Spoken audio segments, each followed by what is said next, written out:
सभी विद्वजनों को नमस्कार। मैं जयलक्ष्मी पै तृतीय वर्षीय हिंदी छात्रा हूँ। आज की इस अंतर्राष्ट्रीय संगोष्ठी में आप सभी का हार्दिक अभिनंदन और स्वागत करती हूँ। यह अंतर्राष्ट्रीय संगोष्ठी केरल के सेंट पीटर्स महाविद्यालय कोलंजेरी के हिंदी विभाग के तत्वावधान में आयोजित है। बड़े हर्ष के साथ मैं आपको अवगत कराना चाहूंगी कि सेंट पीटर्स महाविद्यालय महात्मा गांधी विश्वविद्यालय कोट्टयम की एक अंगीभूत इकाई है। 1964 में स्थापित यह महाविद्यालय आज एक स्नातकोत्तर महाविद्यालय के रूप में जाना जाता है। 1999 से यहाँ हिंदी विभाग स्थापित है। महाविद्यालय का आदर्श वाक्य है the wise shall inherit glory, अर्थात बुद्धिमान महिमा को विरासत में पाएंगे। अपने इस आदर्श वाक्य को चरितार्थ करते हुए महाविद्यालय निरंतर प्रगति के पथ पर अग्रसर है। महाविद्यालय के हिंदी विभाग के रजत जयंती के सिलसिले में दिसंबर 3 तारीख को एक दिवसीय राष्ट्रीय संगोष्ठी और 4, 5 और 6 को 3 दिवसीय अंतर्राष्ट्रीय संगोष्ठी का आयोजन होने वाला है। आपको सहर्ष यह भी सूचित करना चाहते हैं कि राष्ट्रीय संगोष्ठी महात्मा गांधी विश्वविद्यालय के DSS के तत्वावधान में और अंतर्राष्ट्रीय संगोष्ठी ICSSR के तत्वावधान में आयोजित है। अंतर्राष्ट्रीय संगोष्ठी का विषय है गिरमिटिया और आदिवासी साहित्य, लोकतांत्रिक संवाद और सांस्कृतिक पहचान। उसकी पूर्व पीठिका के रूप में इस संगोष्ठी का आयोजन किया गया है। गिरमिटिया देश फिजी और त्रिनिदाद पर संवाद हो चुका है। आज गिरमिटिया देश मॉरिशस में हिंदी भाषा और साहित्य पर केंद्रीय हिंदी निदेशालय की सहायक निदेशक डॉक्टर नूतन पांडे वक्तव्य देंगी। नूतन जी, आपका सप्रेम स्वागत करती हूँ। बहुत बहुत धन्यवाद। आज इस वेब गोष्ठी में उपस्थित सभी विद्वजनों, प्राध्यापक बंधुओं और शोध छात्रों का स्वागत करती हूँ। कार्यक्रम की ओर हम बढ़ते हैं। आज का व्याख्यान डॉक्टर नूतन पांडे देंगी। नूतन जी का जन्म आगरा में हुआ था। हिंदी, भाषा विज्ञान, रूसी भाषा एवं साहित्य तीनों में MA की उपाधि प्राप्त की है। अंग्रेजी, संस्कृत, रूसी, बंगला आदि भाषाओं की जानकार भी है। हिंदी और रूसी भाषा के विधेय पदबंधों का व्यतिरेकी अध्ययन विषय पर आपका शोध कार्य संपन्न हुआ था। भारतीय उच्चायोग मॉरिशस में द्वितीय सचिव भाषा एवं संस्कृति के रूप में 2014 से 2019 तक कार्य किया। संप्रति केंद्रीय हिंदी निदेशालय, मानव संसाधन और विकास मंत्रालय में सहायक निदेशक के पद पर कार्यरत है। हिंदी और रूसी भाषा के विविध व्याकरणिक पक्षों की तुलनात्मक अध्ययन और हिंदी साहित्य संबंधी 100 से अधिक शोध आलेख तथा कविताएं देश विदेश की विभिन्न पत्र पत्रिकाओं में प्रकाशित हुई है। आपकी कई पुस्तकें प्रकाशित हुई है। हिंदी और रूसी भाषा के क्रिया पदबंधों का व्यतिरेकी विश्लेषण, चरवाहे की बेटी तथा अन्य लोक कथाएं रूसी भाषा से अनुदित है। हिंदी व्याकरण कक्षा 1 से 5 तक, मॉरिशस हिंदी नाट्य साहित्य परंपरा और सोमदत्त बखोरी, मॉरिशस नींव से निर्माण तक, हिंदी और रूसी भाषा के क्रिया पदबंधों का व्यतिरेकी अध्ययन, रामदेव धुरंधर की रचना धर्मिता, मॉरिशस की बहुमुखी साहित्यकार कल्पना लाल जी, विश्व के हिंदी साहित्यकारों से संवाद 2 भागों में, मॉरिशस धरती का स्वर्ग कॉफी टेबल बुक हिंदी और अंग्रेजी में। आपको कई पुरस्कार भी मिले हैं, जैसे 2018 में मॉरिशस नींव से निर्माण तक पुस्तक पर उत्तर प्रदेश हिंदी संस्थान का विद्यापति कोकिल सर्जन पुरस्कार, 2020 में सामाजिक और सांस्कृतिक संस्था द्वारा राष्ट्रीय मानव सेवा सम्मान, 11वें विश्व हिंदी सम्मेलन में आपके योगदान के लिए भारतीय उच्चायोग तथा मॉरिशस के शिक्षा मंत्रालय द्वारा प्रशस्ति पत्र। इनके अलावा हिंदी प्रजा Sabha, Aranya Sabha, human service trust, Rajput Gehlot Mahasabha, Mahatma Gandhi Sansthan आदि विभिन्न संस्थाओं द्वारा उत्कृष्ट सेवाओं के लिए समय समय पर सम्मानित हुई है। नूतन जी, आपका अभिनंदन करती हूँ और आपको सादर सप्रेम इस राष्ट्रीय वेब गोष्ठी में स्वागत करती हूँ। बहुत बहुत धन्यवाद आपका। मेरी आवाज आ रही है सबको? आ रही है। जी। अब बोलिए। आप सभी को मेरा सादर नमस्कार। सबसे पहले तो मैं सेंट पीटर्स महाविद्यालय के हिंदी विभाग का आभार व्यक्त करती हूँ। साथ ही प्राचार्य डॉक्टर बिनुजा जोसेफ और विभागाध्यक्ष डॉक्टर सिंधु टी का भी हार्दिक धन्यवाद व्यक्त करती हूँ, जिन्होंने आप सभी के साथ अपने विचार साझा करने का अवसर दिया है। जैसा अभी बताया कि ये एक सेमिनार के तहत है और मुझे लगता है कि ये एक बहुत अच्छी पहल है कि एक जो कार्यक्रम होता है उसकी पूर्व पृष्ठभूमि के रूप में आप लोगों ने इस तरह के सेमिनार आयोजित किए हैं। इसके लिए मैं आप सबको बहुत-बहुत धन्यवाद देती हूँ। बहुत-बहुत शुभकामनाएँ भी आपको प्रेषित करती हूँ। आज हम बात करेंगे मॉरिशस की। मैं सीधे अपने विषय पे आऊँगी और जैसा कि आपने बताया बहुत सारे शोध छात्र और प्राध्यापक हमारे साथ जुड़े हुए हैं। तो मुझे मॉरिशस के बारे में बताने की हमेशा से ही उत्सुकता रही है, क्योंकि इसका विशेष कारण ये है कि मैं वहाँ पर 5 साल लगभग 5 साल मैंने बिताए और जो वहाँ की हिंदी सेवी संस्थाएँ, सांस्कृतिक संस्थाएँ और विभिन्न प्रकार की राजनीतिक संस्थाएँ हैं, उनसे जुड़ने का और उनके सामने आमने-सामने बैठकर उनसे संवाद करने का अवसर मिला। साथ ही जो विभिन्न साहित्यकार हैं मॉरिशस के, उनसे भी हमारा ऐसा परिचय रहा कि बहुत कुछ सीखने और उनको जानने का अवसर मिला। तो मैं चाहती हूँ कि आज के इस अपने कार्यक्रम में जो मैंने वहाँ पर जाना, मॉरिशस को जिस तरह से देखा, हिंदी का जिस तरह से प्रचार-प्रसार और संस्कृति का प्रचार-प्रसार वहाँ पर किया जा रहा है, उन सब का मैं एक हल्की सी झलक आपके सामने प्रस्तुत करूँगी और मुझे लगता है कि ये कुछ इस रोचक ढंग से प्रस्तुत करूँगी। मैं बहुत ज़्यादा ज्ञान की बातें नहीं बताऊँगी, लेकिन ये है कि आपको मुझे लगता है कि इस जानकारियों के साथ-साथ आपको आनंद भी आएगा और उसको मॉरिशस के हिंदी साहित्य को और अधिक जानने की उत्सुकता भी होगी। और मैं कहना चाहती हूँ कि जो हमारे शोध छात्र जुड़े हैं, प्राध्यापक जुड़े हैं, वो आजकल प्रवासी साहित्य पे बहुत काम हो रहा है। तो इस तरह के कार्यों के लिए, शोध कार्यों के लिए अपने छात्रों को भी प्रेरित करें और क्योंकि ये नया विषय है और इसमें बहुत कम काम हुआ है, तो मुझे लगता है कि यदि छात्र विद्यार्थी इस पर काम करेंगे तो निश्चित ही उनको आनंद भी आएगा और उनका प्रयास भी सार्थक होगा। तो जैसे हम लोग सब जानते हैं कि हमारी जो हिंदी है आज सब देश की परिधियों को लांघकर अपनी वैश्विक पहचान बना रही है। विश्व के लगभग 250 से भी अधिक देशों में किसी ना किसी रूप में हिंदी का अध्ययन और अध्यापन किया जा रहा है। और आप सबने इस बात का अनुभव किया होगा कि हिंदी सीखना विश्व में लोगों की पहली पसंद बनता जा रहा है।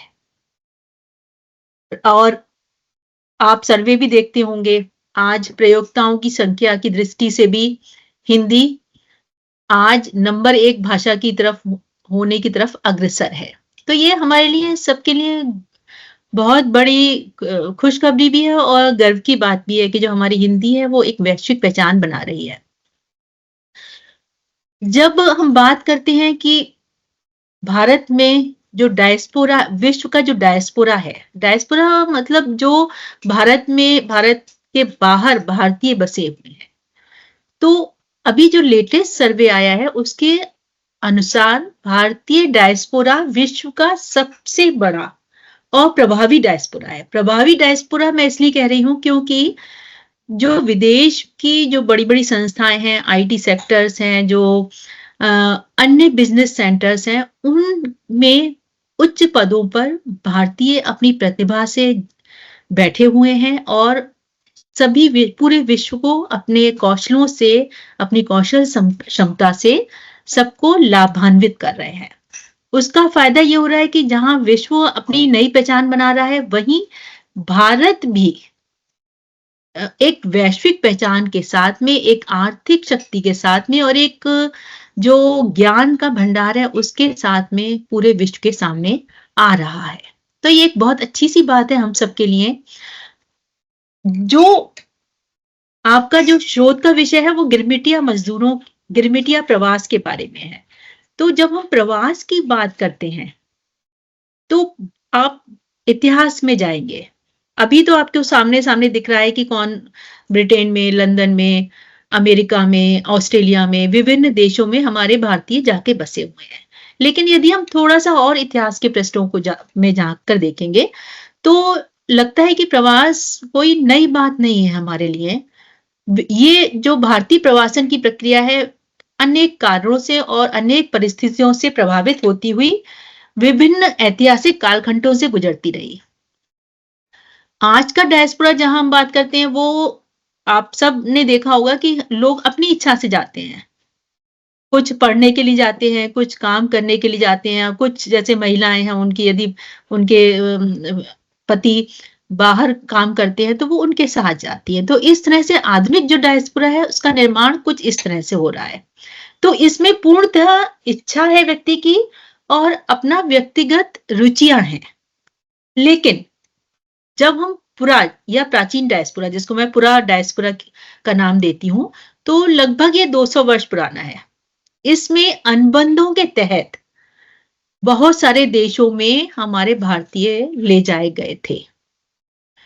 तो ये कैसे? इसमें जो पुरा प्रवासन है और आधुनिक प्रवासन है, उसमें आप देखेंगे कि जो पुरा प्रवासन है, वो अनिच्छा से किया गया, विवशता से किया गया, दबाव में किया गया और सबसे बड़ी बात थी ये सामूहिक था, व्यक्तिगत ना होकर सामूहिक था। और जो प्रवासी प्राचीन काल में गए थे, वो उनकी अपनी विवशताओं के कारण वो दूसरे देशों में गए थे। वो गरीब थे, वो अशिक्षित थे और सबसे बड़ी बात जो आपने ध्यान दी होगी, वो धोखे से ले जाए गए थे दूसरे देशों में। तो इस तरह से ये जो प्रवासन था, पूरा प्रवासन वो तब आरंभ हुआ जब औपनिवेशिक प्रवृत्ति के चलते ब्रिटेन ने अपनी प्रभुता और शक्ति के बल पर विश्व का अधिकांश भाग अपने अधीन कर लिया था।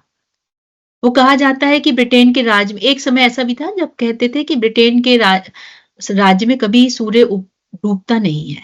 तो ये वही समय था। ब्रिटेन ने एशिया में, अफ्रीका में, ऑस्ट्रेलिया में विभिन्न जो शक्तिशाली देश थे, विभिन्न बड़े विशाल देश थे, उन सब पर अपना उपनिवेश स्थापित कर लिया था। अब होता क्या था कि उनको उपनिवेश तो स्थापित कर लिए थे, लेकिन उनको मजदूरी के लिए उनको मजदूर चाहिए थे। तो वो दासों को उसके लिए नियुक्त करते थे।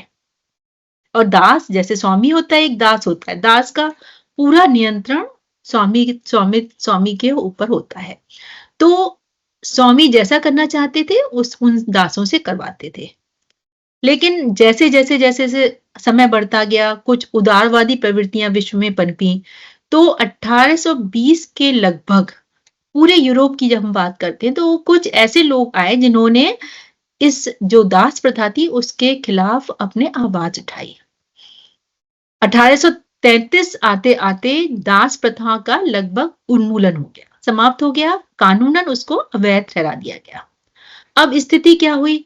जैसे ही ये कानून निषिद्ध हुआ तो जो अंग्रेज अपने अपने खेतों में काम करवाते थे वहां मजदूरों की कमी आई क्योंकि दास प्रथा खत्म हो गई। अब उन पर वो अपना अधिकार नहीं कर सकते थे। तो अब बड़ी जो आपातकालीन स्थिति हो गई उनके लिए। ऐसे मजदूर आवश्यक होने लगे जो उनकी शर्तों पर काम कर सकें। तो चूंकि उस वक्त भी भारत पर ब्रिटेन का राज्य था और भारतीयों को उन्होंने अंग्रेजों ने अपने अनुभव से देखा था कि बड़े सहनशील होते हैं, शारीरिक दृष्टि से मजबूत होते हैं और कार्य के प्रति सिंसियर गंभीर भी होते हैं। तो उन्हें लगा कि भारत से मजदूरों को लाया जा सकता है। मतलब उनको लगने लगा कि भारत से बेहतर और कोई स्थान ही नहीं है जहां से हम अपने मजदूर लाए। तो इसलिए उन्होंने भारत से मजदूर ले जाके दक्षिण Africa, Fiji, Mauritius, Suriname, Trinidad, Guyana जैसे देशों में उन मजदूरों को ले जाया गया। अब ले कैसे जाया जाए, सबसे बड़ी समस्या ये थी। तो उन्होंने एक तरह से एक एग्रीमेंट किया। इस एग्रीमेंट के तहत कुछ शर्तें रखी गई जिनके आधार पर भारतीय मजदूर इन देशों में जा सकते थे। आपने देखा होगा इसको हमने गिरमिटिया मजदूर, जो अभी हमारी संचालक महोदया थी उन्होंने गिरमिटिया वर्ड बोला था। तो आपने कभी ध्यान दिया है गिरमिटिया के शब्द की उत्पत्ति कैसे हुई? अभी मैंने बताया आपको कि एग्रीमेंट के तहत उनको ले जाया जाता था। तो एग्रीमेंट इंग्लिश वर्ड है और हमारे भारतीय मजदूर अशिक्षित थे और वो ज्यादा इंग्लिश स्वाभाविक है उनके प्रयोग में नहीं थी। तो एग्रीमेंट शब्द बिगड़ते बिगड़ते गिरमिटिया हो गया और भोजपुरी संस्करण इसको हम बोलते हैं, भोजपुरी के संस्करण एग्रीमेंट शब्द का गिरमिटिया बना और आगे चल के ये गिरमिटिया मजदूर कहलाए। और इसी तरह से जिन जिन देशों में ये मजदूर कहे उन देशों को गिरमिटिया देश कहा जाने लगा। तो अधिकतर इन गिरमिटिया प्रणाली के अंतर्गत जो मजदूर भेजे गए विभिन्न देशों में, वो 90% से ज्यादा कहाँ के थे? भारत के प्रांतों के, बिहार के पटना से थे, शाहाबाद से थे, सारण जिले से थे, दरभंगा से थे, मुजफ्फरपुर से थे और चंपारण आदि जिलों से थे। ये सारे मजदूर वहां पर गए।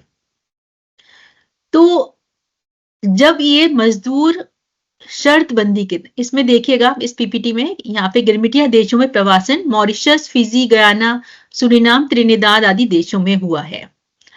और ये सारे देशों में मजदूर हमारे बिहार और जो हमारा बनारस के तरफ का और कलकत्ता की तरफ का क्षेत्र था, वहां पर से अधिकतर मजदूर ले जाए गए और ये लोग अधिकतर भोजपुरी भाषा का प्रयोग करते थे। तो अंग्रेजों ने जब इस तरह की प्रक्रिया अपनाई तो इन उपनिवेशों में श्रमिकों को ले जाने की उन्होंने प्रक्रिया शुरू की। मॉरिशस, गयाना, दक्षिण अफ्रीका, जमैका, मलेशिया, त्रिनिदाद, यहां इन सभी देशों में 1838 से लेकर 1917 तक लाखों भारतीय पुरुषों महिलाओं को शर्तबंदी मजदूर बनाकर इन उपनिवेशों में गन्ना, कॉफी, कपास, कोको, चावल आदि प्लांटेशन केंद्रों में भेजा गया। आपको आश्चर्य होगा कि आंकड़े बताते हैं कि अकेले मॉरिशस देश में लगभग 4,85,000 भारतीयों को गिरमिटिया मजदूर बनाकर ले जाया गया था। तो सोचिए कितनी बड़ी संख्या थी जो यहां से मजदूर बनकर भारतीय गए थे। और सबसे बड़ा दुर्भाग्यपूर्ण स्थिति यह थी कि जिस अनुबंध के तहत मजदूर मॉरिशस लाए गए थे, उस अनुबंध को समझना इन मजदूरों के लिए बहुत ही कठिन था और अबूझ था, क्योंकि मजदूर अशिक्षित थे। उनको कह दिया गया कि अनुबंध की शर्तें ये हैं, तो उन्होंने केवल क्या किया, उनको लालच आ गया। उनको कहा गया कि आप जिस देश में, जिस द्वीप में, आइलैंड में ले जाए जा रहे हैं, वहां पे सोने के पहाड़ हैं, आप उन पहाड़ों को खोदेंगे तो उसमें से सोना निकलेगा। तो बेचारे ये गरीब थे, उनको लालच के कारण इन्होंने ना तो खास जानकारी प्राप्त की कि किस शर्तों पर हम ले जा रहे हैं। जहां पर उनको अंगूठा लगवाया गया, वहीं पे अंगूठा उन्होंने डाल दिया। तो इस तरह से ये एक तरह से एक छल और प्रलोभन में इस तरह का जो प्रवासन हुआ, वो उसका मूल में यह कारण निहित था। संविदात्मक था, ये लीगल भी था, क्योंकि अनुबंध था ये और मजदूरों ने इस पर साइन किए थे। लेकिन स्थिति क्या थी, जो अनुबंध की शर्तें थी उसमें मजदूरों को, जो पुरुष मजदूर होते थे, उन्हें महीने में केवल 5 रुपए मिलते थे। 5 रुपए, सोचिए आप, 5 रुपए कितने कम थे। और जो महिलाएं थी उनको केवल 4 रुपए मिलते थे और रहने के लिए छोटी छोटी झोपड़ियां दी जाती थी और उनमें एक साथ 3-4 मजदूरों को रखा जाता था। झोपड़ियों में ना खिड़की होती थी, ना हवा होती थी, ना पानी होती थी। स्वच्छता थी, हाइजीन की दृष्टि से बहुत ही, मतलब एक तरह से कह सकते हैं बीमारियों का घर थी ये झोपड़ियां। तो बहुत ही बुरी स्थिति। मैं आपको दिखाऊंगी कि अपने पीपीटी के माध्यम से कि कहां पे जाकर ये लोग रुकते थे।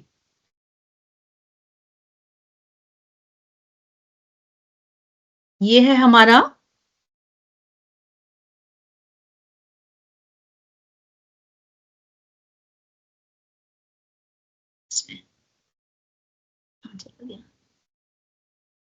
चलिए पीपीटी में मैं पीपीटी के माध्यम से दिखाऊंगी कि जहां पे ये लोग जाते थे। हाँ, ये आ गया।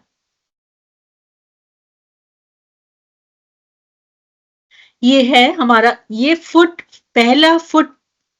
फुटप्रिंट था, उसको एम्बोर्स करके वहां रखा गया है। और ये है अप्रवासी घाट। जैसा आप जानते हैं मॉरिशस आइलैंड था और जहां पर जब ये उतरते थे तो इस जगह पे जाकर ये उतरते थे। ये देखिए, ये है अप्रवासी घाट ये इसकी इधर समुद्र था और इधर इसकी ये 16 सीढ़ियां हैं, 16 सीढ़ियां। इस पे चढ़कर ये अप्रवासी घाट पर मतलब समुद्र से लेके उस देश पर कदम रखते थे। तो आज इस अप्रवासी घाट को यूनेस्को घाट, ये देखिए ये चित्र है इसके, जहाँ पे छोटे-छोटे बैरक्स बने हुए हैं। इन बैरक्स में मजदूर रहते थे और ये लोग अपना रहते थे। ये देखिए, इसको देखिए, ये थे हमारे मजदूर गिरमिटिया। कितने छोटे-छोटे, कितने इनकी पीड़ा, इनकी गरीबी, जो बड़े-बड़े, मैंने आपको कुछ चित्र अभी सामूहिक रूप चित्र दिखाया है ये।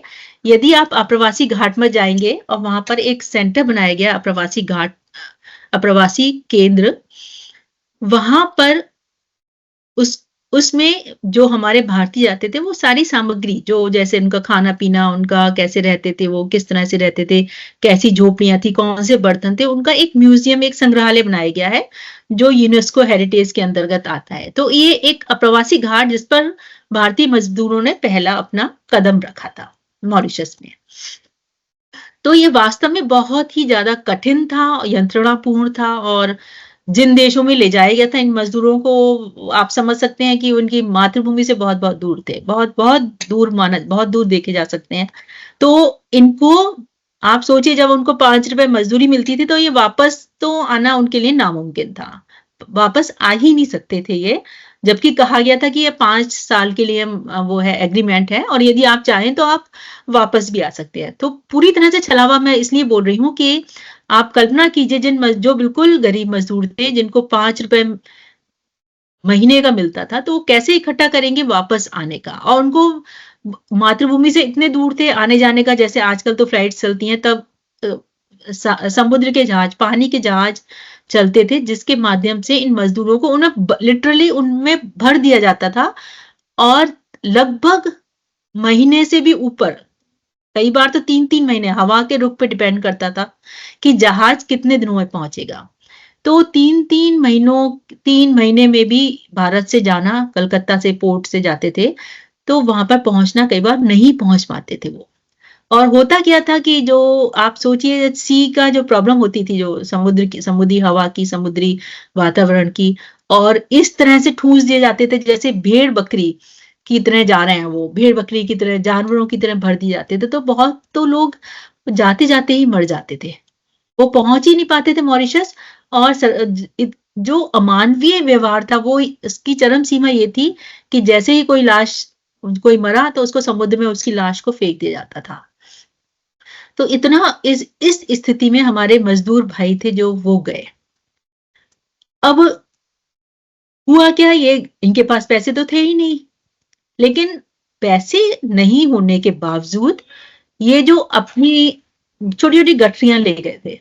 मैं गठरियाँ बोलती हूँ हमेशा इसको, कि जैसे पोटलियाँ बाँधते हैं ना गाँव के लोग, और जो मज़दूर लोग होते हैं, आपने देखा होगा, उसमें खाना रखते हैं, अपने ज़रूरत की सामान रखते हैं। तो ये सब लोग, पैसे तो नहीं थे इनके पास, थोड़े बहुत महिलाएँ जो जाती थी, उनके जेवर-वेवर जो पहने रहती, मोटी-मोटी हंसली टाइप की, वो पहने रहती थी।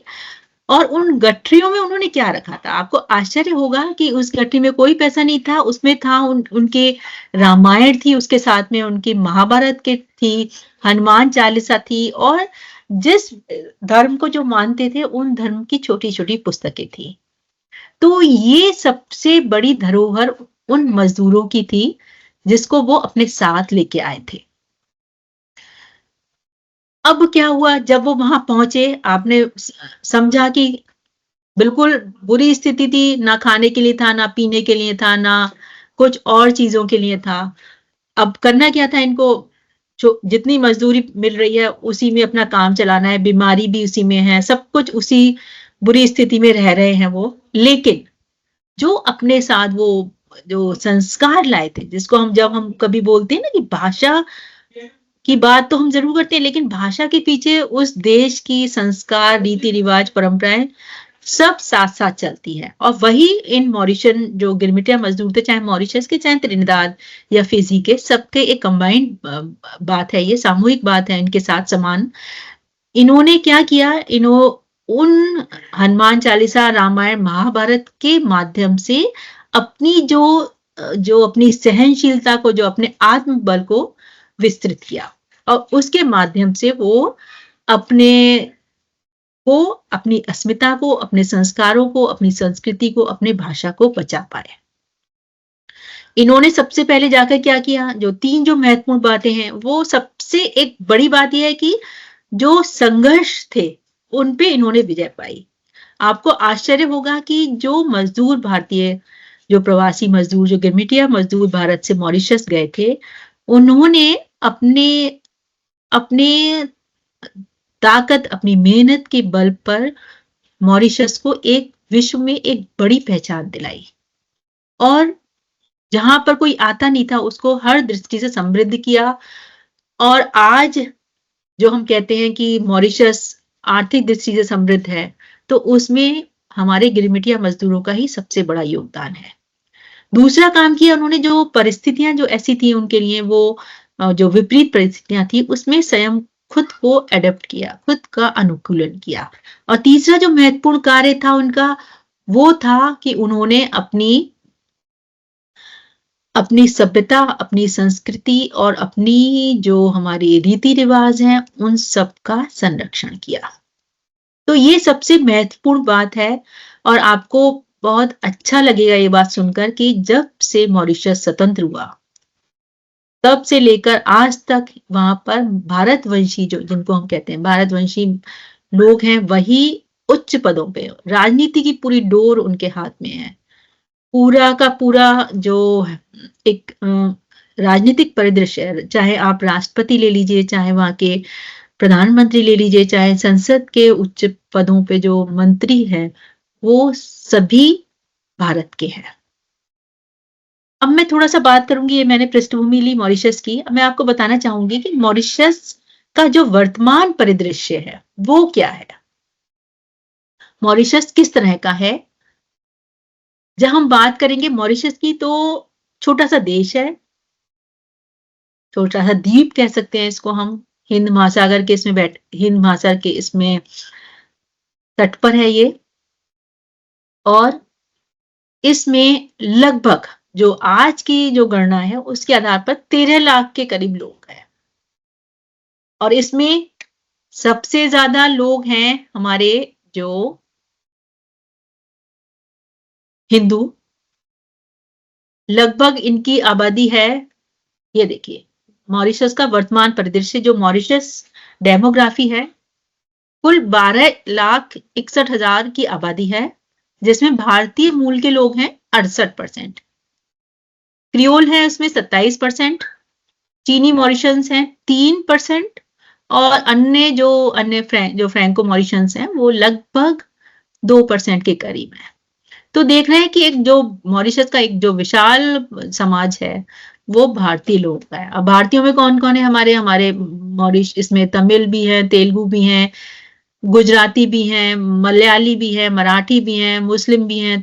ये पूरा जो जहां जहां से इन लोगों को ले जाया गया था, वो सारे मिलकर भारतीय मूल के 68% का समाज बनाते हैं। अब इसके अतिरिक्त यहाँ पे चीनी लोग हैं, क्योंकि चीनी जो दास थे वो भी चीन से भी आए थे, अफ्रीका से भी आए थे, और फ्रेंच मूल के भी है। फ्रेंच मूल के अधिकतर वो हैं जो क्रीमी लेयर्स जिनको हम बोलते हैं, वो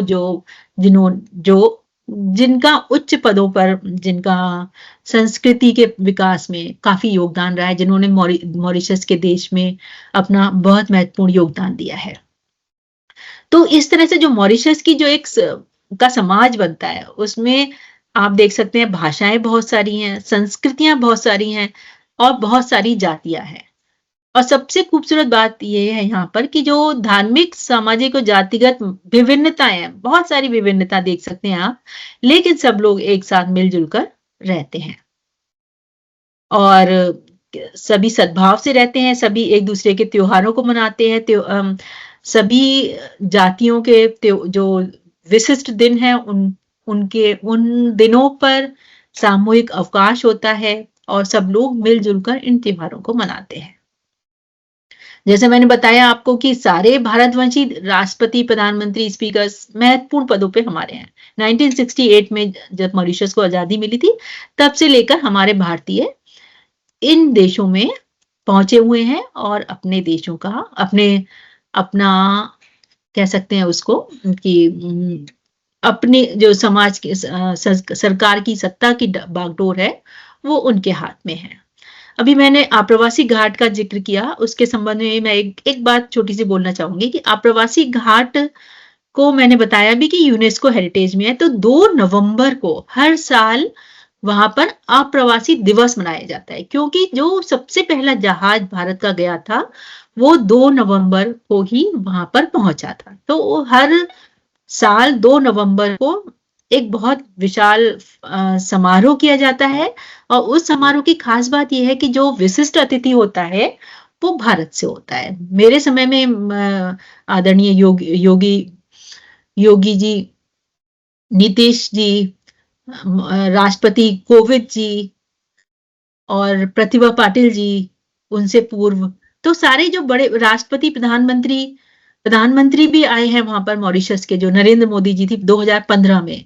तो बड़े बड़े जो राजनेता हैं वो इस अवसर पर आमंत्रित होते हैं विशिष्ट अतिथि के रूप में, और वो पूरे देश को संबोधित करते हैं। तो एक बहुत उत्सव का माहौल रहता है वहां पर 2 नवंबर को अप्रवासी दिवस के रूप में। अब जब मैं बात करती हूँ 2-3 मैं संस्कृति की बात लूंगी, उसके बाद सीधे भाषा पे आऊंगी। एक तो मैंने बताया आपको अप्रवासी दिवस, दूसरे वहां पर है एक रामायण सेंटर, रामायण केंद्र। रामायण भारत वो मॉरिशस का सबसे बड़ा केंद्र है, जो धार्मिक स्थल है, और बहुत ही खूबसूरती से इसको बनाया गया है। भारत के लोगों ने भी, भारत के सरकार ने भी उसका सहयोग किया था उसको बनाने में। 2015 के करीब इसका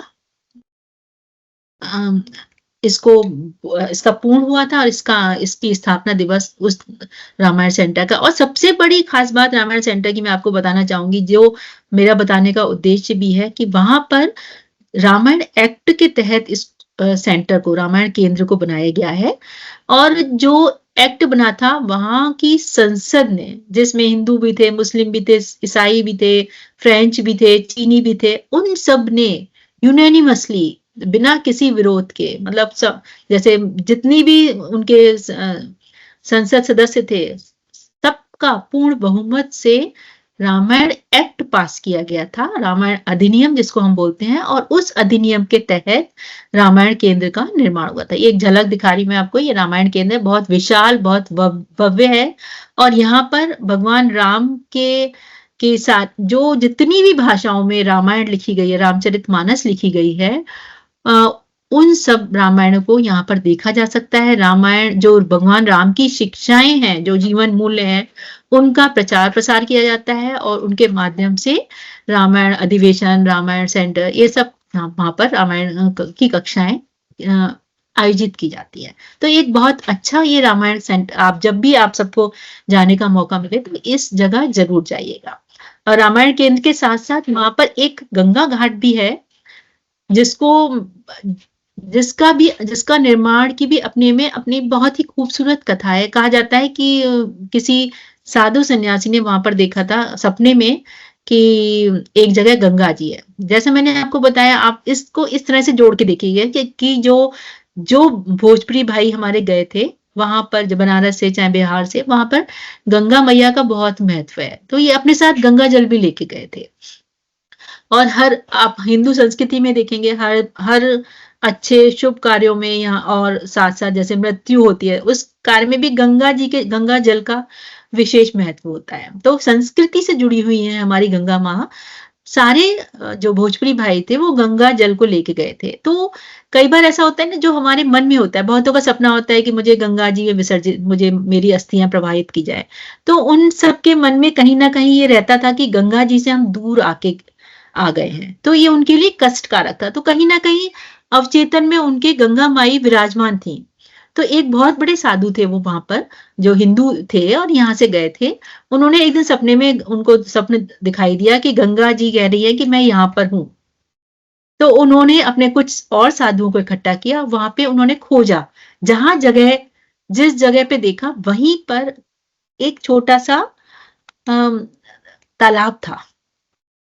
जिस बिल्कुल स्वप्न में जो जगह दिखाई गई थी, जो दिख रही थी, वही जगह उनको वहां पर मिली। तो उस जगह को, उस तालाब को गंगा तालाब कहा जाता है। उसको उन्होंने विकसित किया और आज ये परंपरा की तरह से है कि जो भी भारत से जाता है वो अपने साथ में गंगा जल लेके जाता है, उस तालाब में डालता है। चाहे राष्ट्रपति प्रधानमंत्री हो, चाहे साधारण मनुष्य भी हो, एक परंपरा सी है। और वो गंगा तालाब जो छोटा सा था वो अब विशाल गंगा तालाब है और वहां पर बहुत सारे मंदिर हैं। भगवान शिव का मंदिर है, शिव की बहुत बड़ी मूर्ति वहां पर है और बहुत सारे सूर्य मंदिर है, गंगा मंदिर है और देवियों का मंदिर है। इस तरह से जो गंगा तालाब के चारों तरफ विशाल, बहुत छोटे-छोटे, बहुत सारे भगवानों के मंदिर बनाए गए हैं। एक तरह से तीर्थ स्थल है और वहां पर जो हमारा शिवरात्रि का त्योहार है, वो एक राष्ट्रीय त्योहार है और अधिकतर ऐसा होता है कि उस राष्ट्रीय अवकाश से पहले 8 दिन पहले से शिवरात्रि का पर्व मनाया जाना शुरू किया जाता है। लोग अपने-अपने गाँवों से, जिन-जिन के जहाँ-जहाँ पे घर हैं, गाँव इस दृष्टि से नहीं है जो हमारी कल्पना में गाँव भारत के कहे जाते हैं। गाँव भी वहाँ पर पूरे समृद्ध हैं, सब सुविधाएँ वहाँ पर हैं। सुंदरता तो मॉरिशस की अगाध है ही, आप जानते हैं। तो अपने-अपने गाँवों के मंदिरों से निकलते हैं वो कांवड़ियाँ, जैसे आपने यहाँ पर भी देखा होगा कांवड़ियाँ होती हैं श्रावण महीने में। तो कांवड़ियाँ लेके जाते हैं, गंगा तालाब जाते हैं, वहां से जल लेके आते हैं और जब 8 दिन का ये त्योहार होता है और पैदल लोग अपना भ्रमण करते हैं, पैदल जाते हैं, चाहे युवा हो, चाहे बच्चे हो, चाहे महिला हो, चाहे पुरुष। एक वहां से गंगा जल लेके आते हैं और उस गंगा जल को जो मंदिर अपने गांव का है, शिव मंदिर, उस पर उसको अर्पित करते हैं। तो एक शिव रात्रि का जो शिव रात्रि है, एक बहुत बड़ा पर्व माना जाता है वहां पर और बड़े उल्लास से, बड़े खुशी से, उत्साह से उस त्योहार को मनाया जाता है। अब हम, और जो मैंने शिव मूर्ति की बात बताई, उसके संबंध में भी एक छोटी सी बात है जो मैं आपके साथ साझा करना चाहूंगी। बहुत 108 फीट ऊंची शिव मूर्ति है। मैं पीपीटी लगाना भूल गई, इसका मुझे ध्यान नहीं रहा। मैं आपको दिखाती, जैसे अहमदाबाद में बनी हुई है, एक गुड़गांव में भी किसी ने देखी होगी भगवान शिव की मूर्ति, बिल्कुल उसी तरह की मूर्ति है वो। और इससे जुड़ी एक बहुत रोचक मतलब एक विश्वास और आस्था की बात है, यहाँ पर मैं इसको बोलूंगी।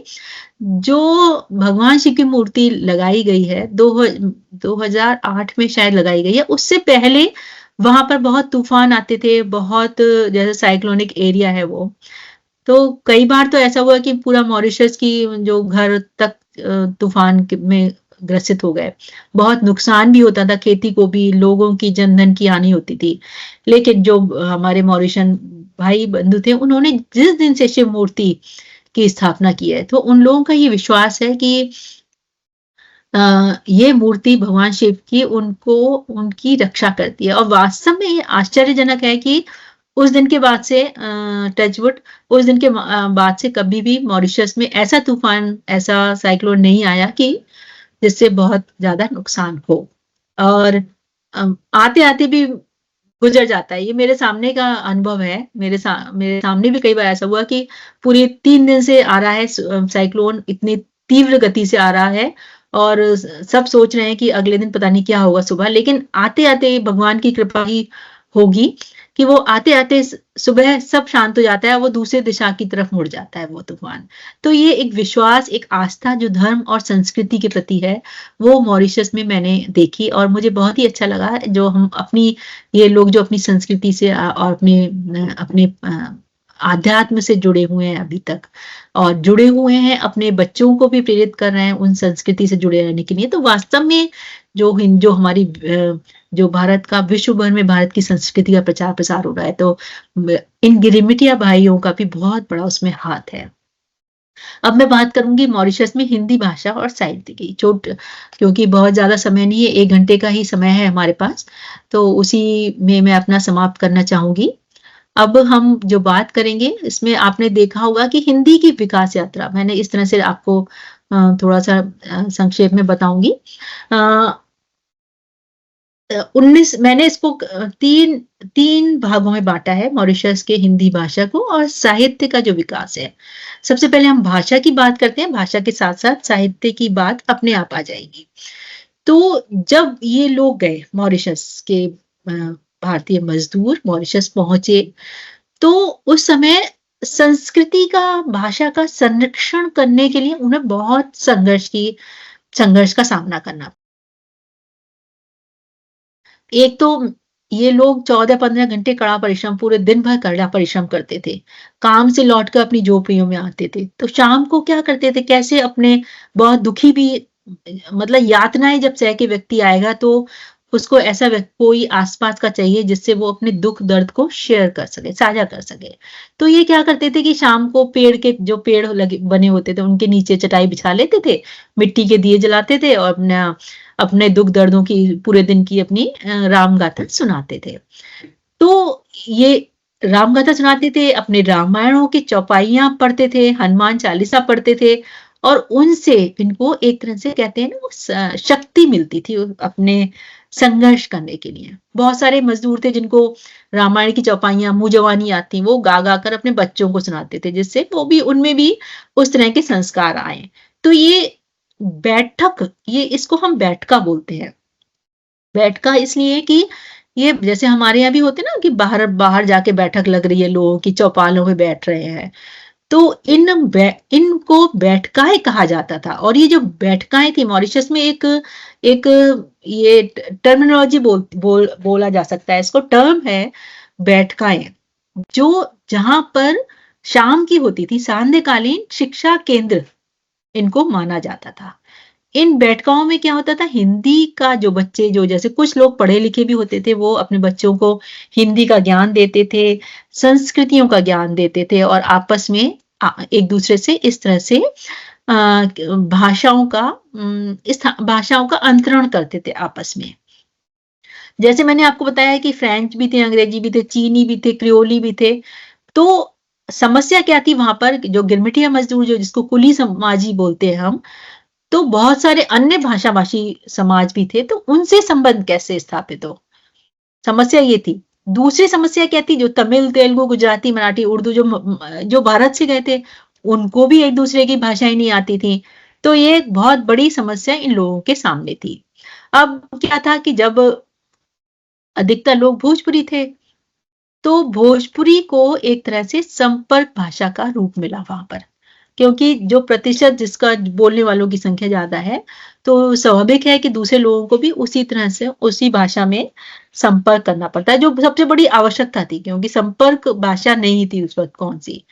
तो आप देखेंगे कि जो वहां पर क्रियोल लोग थे, चीनी लोग थे, उनकी शब्दावली में भी हमारी भोजपुरी के शब्द मिलते हैं। जैसे भोजपुरी में खिचड़ी होती है, तो वहां पे चीनी क्रियोली में क्या हो गया, क्रियोली एक तरह से जो मिक्स भाषा है, जो उसमें खिचड़ी को किचड़ी कहने लगे, किचड़ी, क्योंकि वो ड़ा का प्रोनाउंसिएशन वहां नहीं, सब लोग नहीं कर पाते। इसी तरह से चटनी है तो सचनी, क्रियोल में सचनी है। क्रियोल भाषा भी वहां पे अब डेवलप हो गई है अच्छे से। तो भोजपुरी के बहुत सारी शब्दावली, अब जो धोबी है तो चीनी भाषा में उसको डोबी ले लिया, डोबी की तरह प्रयोग कर लिया।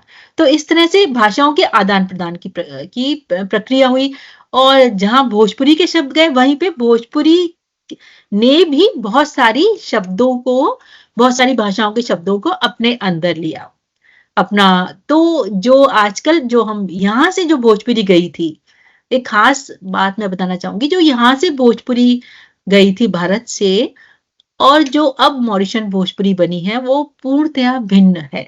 बहुत सारे लोग विशेषज्ञ यहाँ से जाते हैं भोजपुरी के, जैसे हम लोग कार्यक्रम करते थे भोजपुरी में, मॉरिशन भोजपुरी को जब वो बोलते थे, तो यहाँ के भोजपुरी विशेषज्ञ बोलते थे कि ये तो हमारी भोजपुरी से बिल्कुल अलग है। तो उसका कारण यही है कि हमारी भोजपुरी दूसरे संप्रेषण की दूसरी स्थितियां थी और वहां पर जो अन्य भाषिक समुदाय थे, उनसे प्रभावित होकर जो भोजपुरी बनी, वो मॉरिशन भोजपुरी है। उसके अपने शब्दावली अपनी अलग है, अपनी वाक्य संरचनाएं अलग हैं, अपनी अपने तरह की स्थितियां हैं, अपने तरह की जो आर्थिक संरचना है, वाक्य संरचना है और बहुत सारे स्वर्णिम जो ध्वनियां हैं वो विभिन्न हो गई हैं। तो इस तरह से मॉरिशन भोजपुरी का बिल्कुल अलग रूप है, लेकिन वो भोजपुरी ही कहलाई जाती है क्योंकि यहाँ उसका जो बेस है, जो मूल शब्द मूल है, वो भोजपुरी, भारतीय भोजपुरी है।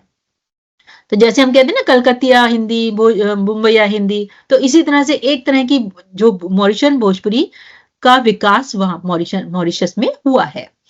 अब क्या हुआ, जब जो ये मजदूर थे उनके बच्चों को स्कूल में भेजना था, वहां पर उनको किस तरह से कहाँ स्कूल में, किन स्कूलों में भेजा जाए, ये चूंकि ये गरीब होते थे तो इनको अच्छे स्कूलों में एडमिशन नहीं मिलता था। और जो जो इनके स्कूल थे जो वहां के, उसमें ये भी था कि एक भय भारतीयों को ही रहता था कि वहां पर यदि हमारे बच्चे इन स्कूलों में पढ़ेंगे तो चीनी कोठियों जो चीनी कोठियों वाले लोग थे और जो फ्रेंच या अंग्रेज थे वो ईसाई बना लेंगे उनको। तो एक तरह से ईसाई बनाए जाने का एक मनोवैज्ञानिक दबाव उन पर था, इसलिए वो उनको भेजते नहीं थे और अपने घर में ही कुछ कुछ पढ़ा लिखा के उनको पढ़ाना लिखाना शुरू कर देते थे। और ये पढ़ाना लिखाना बैठकाओं में होता था, और ये बैठकाएं आपको बताना चाहूंगी मैं, आज तक हिंदी प्रचारणी सभा, वहाँ की बहुत सारी संस्थाएं हैं, वहां पर शाम को संध्याकालीन क्लासेस होती हैं जिसमें हिंदी पढ़ाई जाती है और बैठकाओं का वही स्वरूप होता है जो पुराना टाइम में था। तो ये एक तरह से संस्कारों का, जो हमारी संस्कृति का एक तरह से संरक्षण कहा जा सकता है इसको।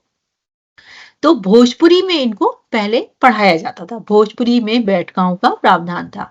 कैसे पढ़ाते थे उनको, जैसे पहल का, ख, गा का, गुनिया का, ऐसे जैसे हम पढ़ाते क ख ग घ पढ़ाते हैं, तो बहुत ही अनौपचारिक थी, कोई तरह से व्यवस्थित नहीं थी और साहित्य की दृष्टि से इसमें कोई भी नहीं लिखा गया था, कोई साहित्य नहीं लिखा गया था। जो भी लिखा गया था वो हमारा था केवल मौखिक, कोई भी साहित्य उस वक्त प्रकाश में नहीं आता है क्योंकि लिखने की, पढ़ने की ऐसी औपचारिक व्यवस्थाएं नहीं थी। अब उसके बाद 1900 से 1935 तक का समय आता है जो था हमारा प्रेरणा काल, इसको प्रेरणा काल नाम दिया गया है। और इसमें एक बहुत बड़ी घटना घटी है जो जिसने पूरे मॉरिशस को परिवर्तित कर दिया, जिसका कहते हैं ना आमूलचूल परिवर्तन हो गया पूरे देश का, और वो था महात्मा गांधी का मॉरिशस में प्रवास। और वो भी एक कहते हैं कि जब अच्छा होना होता है तो भगवान उस तरह से विधान करता है। महात्मा गांधी को डरबन से जाना था, तो वो उनकी जो जहाज था वो मॉरिशस से होके जाना था। अब हुआ क्या कि मॉरिशस में जहाज खराब हो गया। अब जब जहाज खराब हो गया, जाने की व्यवस्था थी नहीं, तो मॉरिशस में उनको गांधी जी को रुकना पड़ा। मतलब कोई प्री प्लान्ड कार्यक्रम नहीं था उनका, उनको अपरिहार्य कारणवश रुकना ही पड़ा। अब 11 दिन, 1901 की बात है ये, 11 दिन मॉरिशस में महात्मा गांधी रहे। उन्होंने वहां पर देखा कि कितने जो मजदूर हैं, जो गिरमिटियां हैं, उनकी कितनी स्थिति कितनी शोचनीय है। उन्होंने मतलब उन बहुत ही द्रवित हुए वो देखकर उन सारी स्थितियों को। और जैसा कि आप महात्मा गांधी के व्यक्तित्व को जानते हैं कि जहां पर भी शोषण है वहां पर उनका वो संघर्ष करते थे। तो उन्होंने उसी प्रकार वहां पर बहुत सारी उनकी स्थितियों को देखकर खूब सारी जनसभाएं और रैलियां आयोजित की। उनमें मजदूर आए, भारतीय मजदूर थे, उनको हल्का हल्का सा पता था कि कोई महात्मा गांधी हैं भारत में जो कुछ हम लोगों के लिए, जो हमें आजादी दिलाने के लिए कर रहे हैं। तो ये उनके लिए बस एक हल्का सा परिचय था। लेकिन जब महात्मा गांधी गए वहां पे तो उन्होंने भाषण दिए उनको जागृत करने का, और उन्होंने 3 सूत्र दिए महात्मा गांधी ने। उन्होंने कहा कि आप अपनी नई पीढ़ी को भविष्य यदि बनाना है आपको, तो आपको बच्चों को पढ़ाना ही पड़ेगा, शिक्षित करिए अपने बच्चों को। दूसरा, आप इन स्थितियों में रह रहे हैं, आपको अपने अधिकारों की रक्षा करनी है। और वो कैसे कर सकते हैं आपको देश की राजनीति में भाग लेना है, आप राजनीति में सक्रिय होइए वहां पे। और तीसरा जो महत्वपूर्ण सूत्र है वो उनका ये था, उन्होंने कहा कि जो भारत की गतिविधियां हो रही हैं उनसे किसी ना किसी तरह से अपने को जोड़े रखिए। तो धीरे धीरे हमारा थोड़ा हम जो विकसित हो रहे थे, थोड़े भारत से भी आने जाने का भी माध्यम बन रहे थे 1900 जो 20वीं सदी आते आते। तो जो भारतीय मजदूर थे, ये 3 सूत्र जो उनके लिए एक सफलता के मूल मंत्र हुए।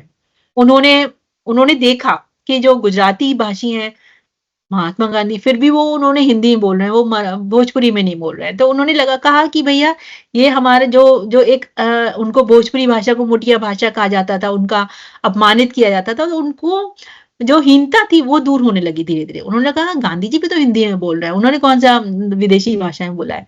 तो उन्हें अपनी भाषा और अपने ऊपर थोड़ा सा आत्म गौरव की भावना जागृत हुई। तो ये बहुत बड़ा एक माइलस्टोन, एक जो पूरा स्थितियों को चेंज करने वाला गांधी जी का जो पदार्पण था मॉरिशस में, वो रहा।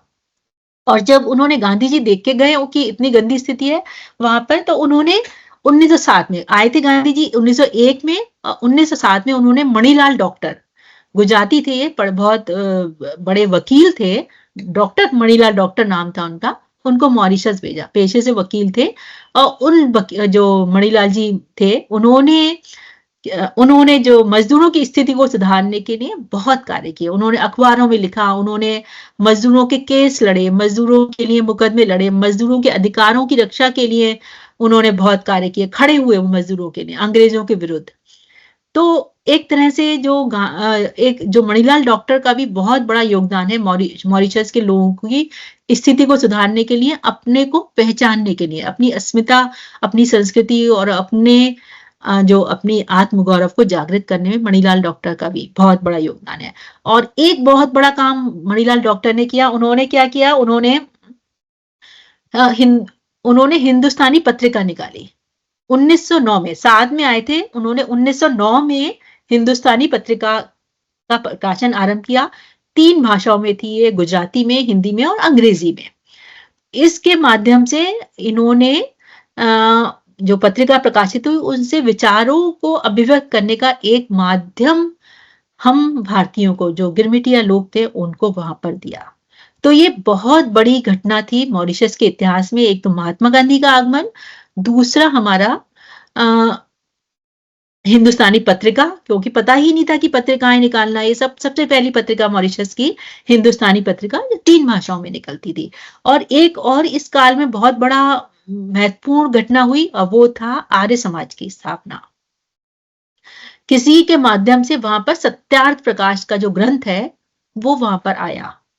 कोई लेके कोई जो आवागमन शुरू हो गया था धीरे धीरे, तो वहां के कोई सत्यार्थ प्रकाश लाया, उसकी शिक्षाओं को उन्होंने प्रचार प्रसार किया और आर्य समाज की वहां पर स्थापना हुई मॉरिशस में।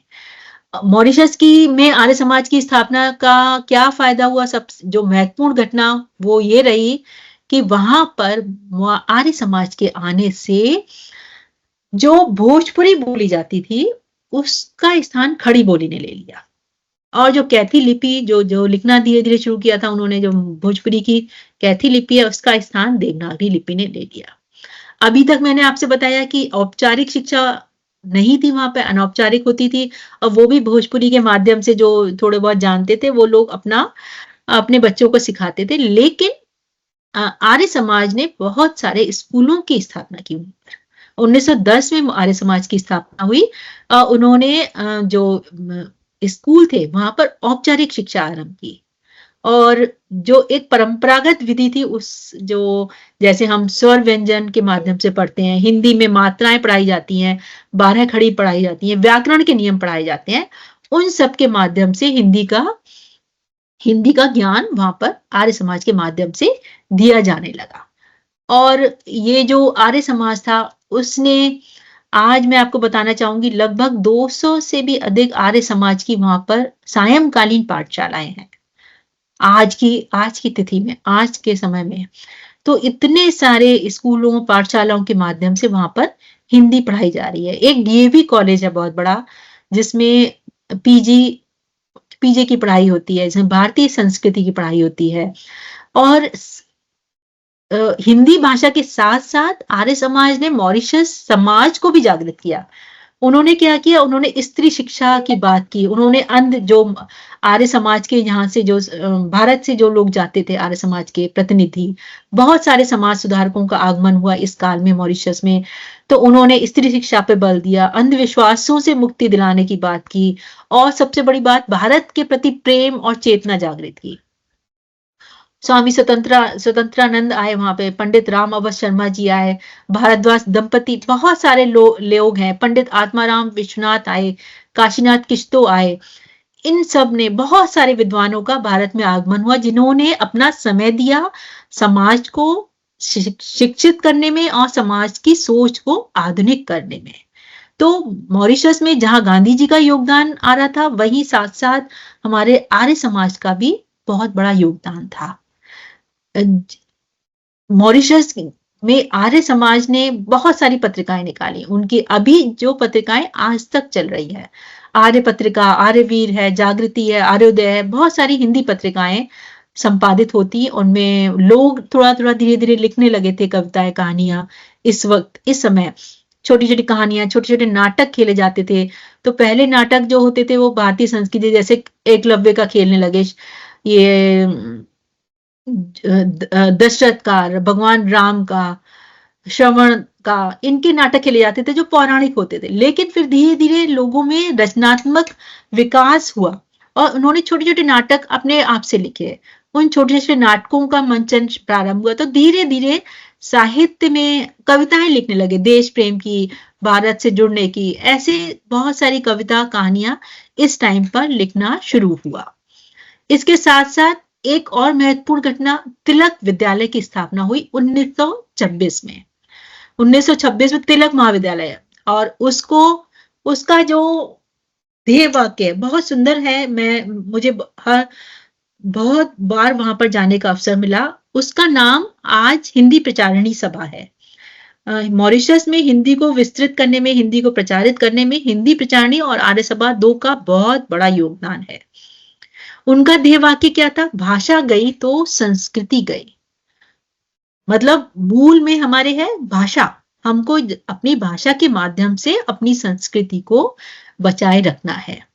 यहाँ पर हिंदी प्रचारिणी सभा में हिंदी साहित्य सम्मेलन प्रयाग में जो कक्षाएं चलाई जाती हैं, परिचय, प्रथमा, मध्यमा, उत्तरा, इन सब के आयोजन किए जाते हैं। आज भी वही चल रहा है और बहुत सारे विद्वान आते हैं और परीक्षाओं को लेते हैं और इसके माध्यम से वहां के बच्चों को हिंदी के सर्टिफिकेट प्रदान किए जाते हैं। तो एक तरह से औपचारिक शिक्षा मॉरिशस में हिंदी की शुरू हो चुकी थी उस वक्त। एक खास बात हिंदी प्रचारिणी सभा से जुड़ी है, मुझे भी बहुत पसंद है और मैं चाहती हूँ कि आप लोग भी जाने उसको। हिंदी प्रचारिणी सभा के जो स्थापक थे सूरज प्रसाद मंगर भगत, उन्होंने दुर्गा हस्तलिखित पत्रिका का प्रकाशन किया। हस्तलिखित पत्रिका, क्योंकि बहुत प्रकाशन की बहुत ज्यादा सुविधाएं नहीं थी, लोग अपने हाथों से कविताएं लिखते थे, कहानियां लिखते थे और उनको संकलित किया जाता था और फिर एक दूसरे के घरों में, एक हफ्ता आप पढ़ेंगे, दूसरे हफ्ते आप पढ़ेंगे, तीसरे हफ्ते, इस तरह से एक घर से दूसरे हफ्ते तक दूसरे घर में इस पत्रिका को प्रकाशित और प्रसारित किया जाता था। 3 वर्षों तक दुर्गा पत्रिका लिखी गई, हाथ से हस्तलिखित पत्रिका है। और ये साहित्य की जो हिंदी साहित्य है जो भारत से बाहर लिखा जा रहा है, वो एक तरह से उसकी अमूल्य विरासत है। आप देखेंगे इसको 3 खंडों में प्रकाशित किया गया है, विदेश मंत्रालय ने प्रकाशित किया है। भारतीय विदेश मंत्रालय ने 2018 में विश्व हिंदी दिवस के उपलक्ष्य में, और इसमें जो हमारी हिंदी है उसका विकास किस तरह से हुआ उसको देखा जा सकता है। हिंदी का जो ऐतिहासिक विकास क्रम है बहुत ही सुंदर रूप से, पहले कैसी हिंदी लिखते थे, धीरे धीरे उस तरह से कैसी हिंदी लिखी गई। तो 3 साल में जो हिंदी, पुरानी हिंदी जो लिखी जाती थी, उसके बहुत, उसमें कविताएं हैं, कहानियां हैं, छोटे छोटे लेख हैं, और इस तरह से ये जो हमारी दुर्गा पत्रिका है वो एक तरह से हिंदी साहित्य के लिए एक बड़ी धरोहर है। और इसका सबसे बड़ी बात यह है कि इस पे शोध कार्य किए जा रहे हैं, उसकी हिंदी को लेके, मॉरिशस में हिंदी का क्या स्वरूप था।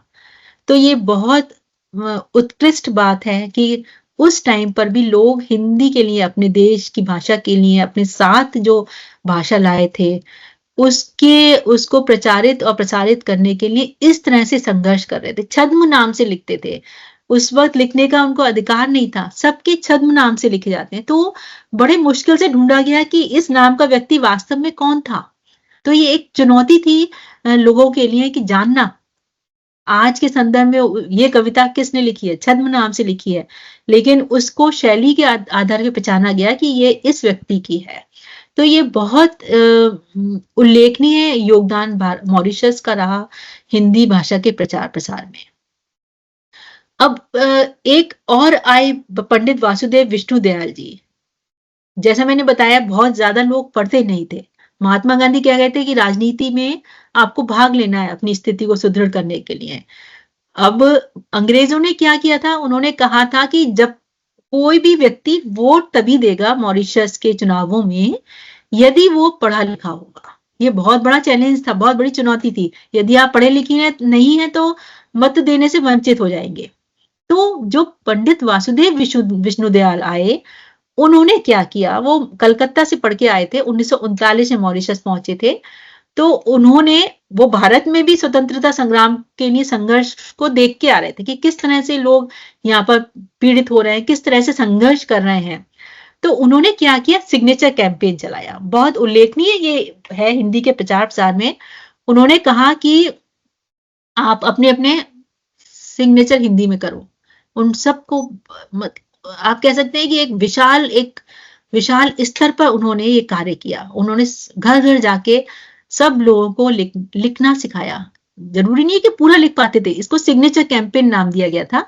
सिग्नेचर कैंपेन मतलब आपको सिग्नेचर करने आते हैं, इसका मतलब आपको वोट देने का अधिकार है। और जब वोट देने का अधिकार है तो निश्चित ही राजनीति में जो हमने खड़ा किया है उसको जीतने की संभावनाएं बढ़ती हैं। तो पूरा जो भाषिक परिदृश्य था उसने राजनीति को बदलने में बहुत महत्वपूर्ण भूमिका निभाई।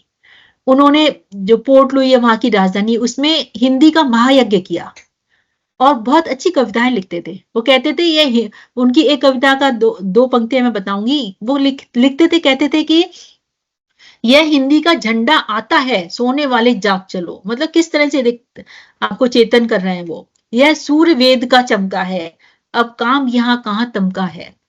तो इस तरह से मतलब हिंदी का झंडा आता है, सोने वाले जाग चलो। घर घर जाते थे हिंदी का झंडा लेके और लोगों को लिखना पढ़ना सिखाते थे, कविताएं सिखाते थे उनको। जिनकी बात की मैंने, सूर्य प्रसाद मंगर भगत की, जिन्होंने हिंदी प्रचारणी सभा की स्थापना की थी। तो वो कहते थे यदि मुझे तुम्हें गुरु दक्षिणा देनी है तो जीवन भर हिंदी सेवा का व्रत लो। ऐसे ऐसे जो लोग हुए उन्होंने मॉरिशस में हिंदी का प्रचार प्रसार किया। धीरे धीरे लोग लिखने लगे, स्वतंत्र हुआ देश।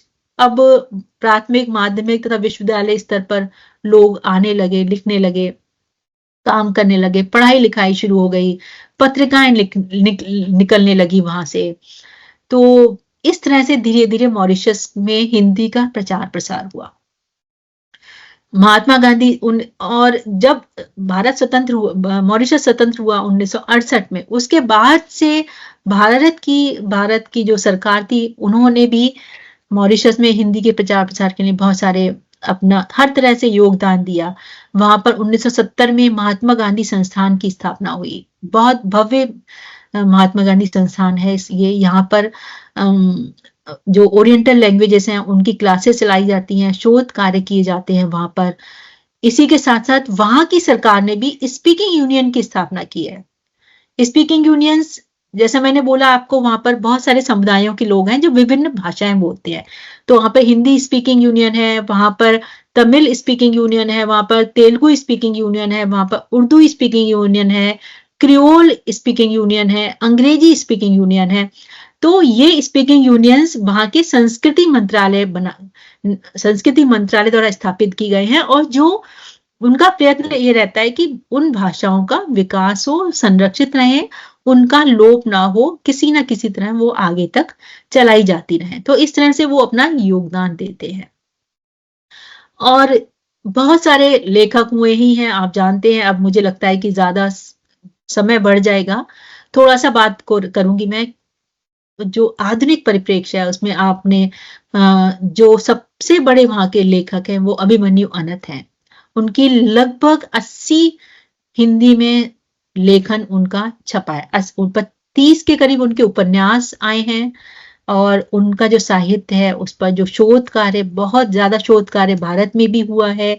भारत के के जो हिंदी पाठ्यक्रम है उनमें भी उनके उपन्यासों को और उनकी कविताओं को शामिल किया गया है। रामदेव धुरंधर जी हैं जो बहुत लिख रहे हैं, उनका एक पथरीला सोना उपन्यास है, उसके 7 खंड आए हैं। आपको विश्वास नहीं होगा कि उसमें जो उस 7 उपन्यासों में पूरी मॉरिशस की जो ऐतिहासिक पूरा मॉरिशस का इतिहास है, जो साहित्य के माध्यम से उन्होंने उसको विवेचित किया है, विश्लेषित किया है। एक तरह से एक पूरा मॉरिशस का एक ऐतिहासिक दस्तावेज है ये, हिंदी के माध्यम से। उसमें 3000 पात्र हैं। इन 7 खंडों में जो लिखा गया है उसके 3000 पात्र हैं और उनको इतने सुंदरता से उन्होंने गूथा है कि आपको विश्वास नहीं होगा कि इतना बड़ा उपन्यास वहां पर लिखा गया है। ऑनलाइन भी उपलब्ध है, आप जाकर इन ऑनलाइन देख सकते हैं। तीसरी महत्वपूर्ण बात जो मैं बोलूंगी आज के परिप्रेक्ष्य में, मॉरिशस एकमात्र ऐसा देश है जहां पर 3 विश्व हिंदी सम्मेलन हुए हैं आज तक। भारत से बाहर 3 सम्मेलन आयोजित करने वाला एकमात्र देश है ये। अभी 2018 में जब मैं वहां पर थी तो पोर्ट लुई में 11वां विश्व हिंदी सम्मेलन वहां पर हुआ था, जिसमें 3000 से भी अधिक प्रतिभागियों ने वहां से 30 से भी ज्यादा देशों के लोग वहां पर आए थे। तो बहुत सुंदर कार्यक्रम था और मॉरिशस में ये होना अपने आप में बहुत बड़ी उपलब्धि है। तो इस तरह से बहुत सारे नाम मैंने यहाँ पर लिखे हैं पीपीटी में, इसमें स्लाइड में आप देख सकते हैं। अभिमन्यु अनंत हैं, रामदेव धुरंधर हैं, प्रहलाद रामशरण हैं, हीरामन जी हैं, ब्रजेंद्र भगत हैं, जय नारायण राय, सोमदत्त बुखारी, हेमराज सुंदर, पूजा नंद, बहुत सारे राइटर हैं जो और अब भी लिख के जा रहे हैं वहां पर। अभी थोड़ा सा मुझे असंतोष, थोड़ा सा मैं इस स्थिति से खुश नहीं हूँ कि जो ये मैंने नाम बताए हैं वो पुराने हैं, जो जो जो पुरानी पीढ़ी के लोग हैं उनका लेखन है। लेकिन जो नए लेखक हैं वो लिख तो रहे हैं, युवा लेखक, लेकिन उनके ऐसे कोई संग्रह सामने नहीं आ रहे हैं। जैसे कोई उपन्यास बहुत कम का आ रहा है, कविताएं लिख रहे हैं लोग, चुटपुट लेख लिख रहे हैं, लेकिन जो ये लोग लिख गए उस तरह का साहित्य अभी प्रकाश में नहीं आ रहा है। तो ये थोड़ी सी चिंता का विषय है कि कहीं वो हिंदी से दूर तो नहीं हो रहे हमारे युवा। बातचीत में सब बातचीत करते हैं आराम से, लेकिन उस बातचीत को लिखना और उसको एक दस्तावेज के रूप में आगे तक सुरक्षित करना भी अपने आप में महत्वपूर्ण है। तो मैं हमेशा अपने मित्रों से, वहां के मॉरिशन मित्रों से कहती हूँ कि आप लिखिए और अपने जो अभिव्यक्ति को लिखित रूप दीजिए, तभी वो जीवित रहेगा। हिंदी का जो साहित्य है वहां पर मंचों पे बोलना अलग बात होती है और उसको दस्तावेज के रूप में दस्तावेजीकरण करना, उनको पुस्तकाकार छापना, ये अलग बात है। तो जो युवा हैं वो भी बढ़कर आगे आए और इस तरह से लिखें जो पुरानी पीढ़ियां उनकी लिख के आ रही हैं, जिन पर शोध कार्य हो रहे हैं, जिन पर इतना आजकल पढ़ा जा रहा है, उनको लिखा जा रहा है। तो ये थोड़ा सा सोचने का विषय है। अन्यथा मॉरिशस में जो हिंदी की और हिंदी भाषा के साहित्य की जो स्थिति है वो बहुत ही सुखद भी है, उन्नत भी है, और जो अन्य गिरमिटिया देश हैं उनमें सबसे एक कहते हैं ध्रुव देश है मॉरिशस, जहां पर लिखा पढ़ा जा रहा है हिंदी साहित्य सबसे अधिक मात्रा में। आपको विश्वास नहीं होगा, वहां पे जो नई विधाएं हैं साहित्य की, जैसे संस्मरण है, रिपोर्टाज हैं, गद्य शणिका है, आत्मकथाएं हैं, जो लघु कथाएं हैं, पत्र विधा है, वो उन सब पर भी लिखा जा रहा है और बहुत ही स्तरीय लिखा जा रहा है।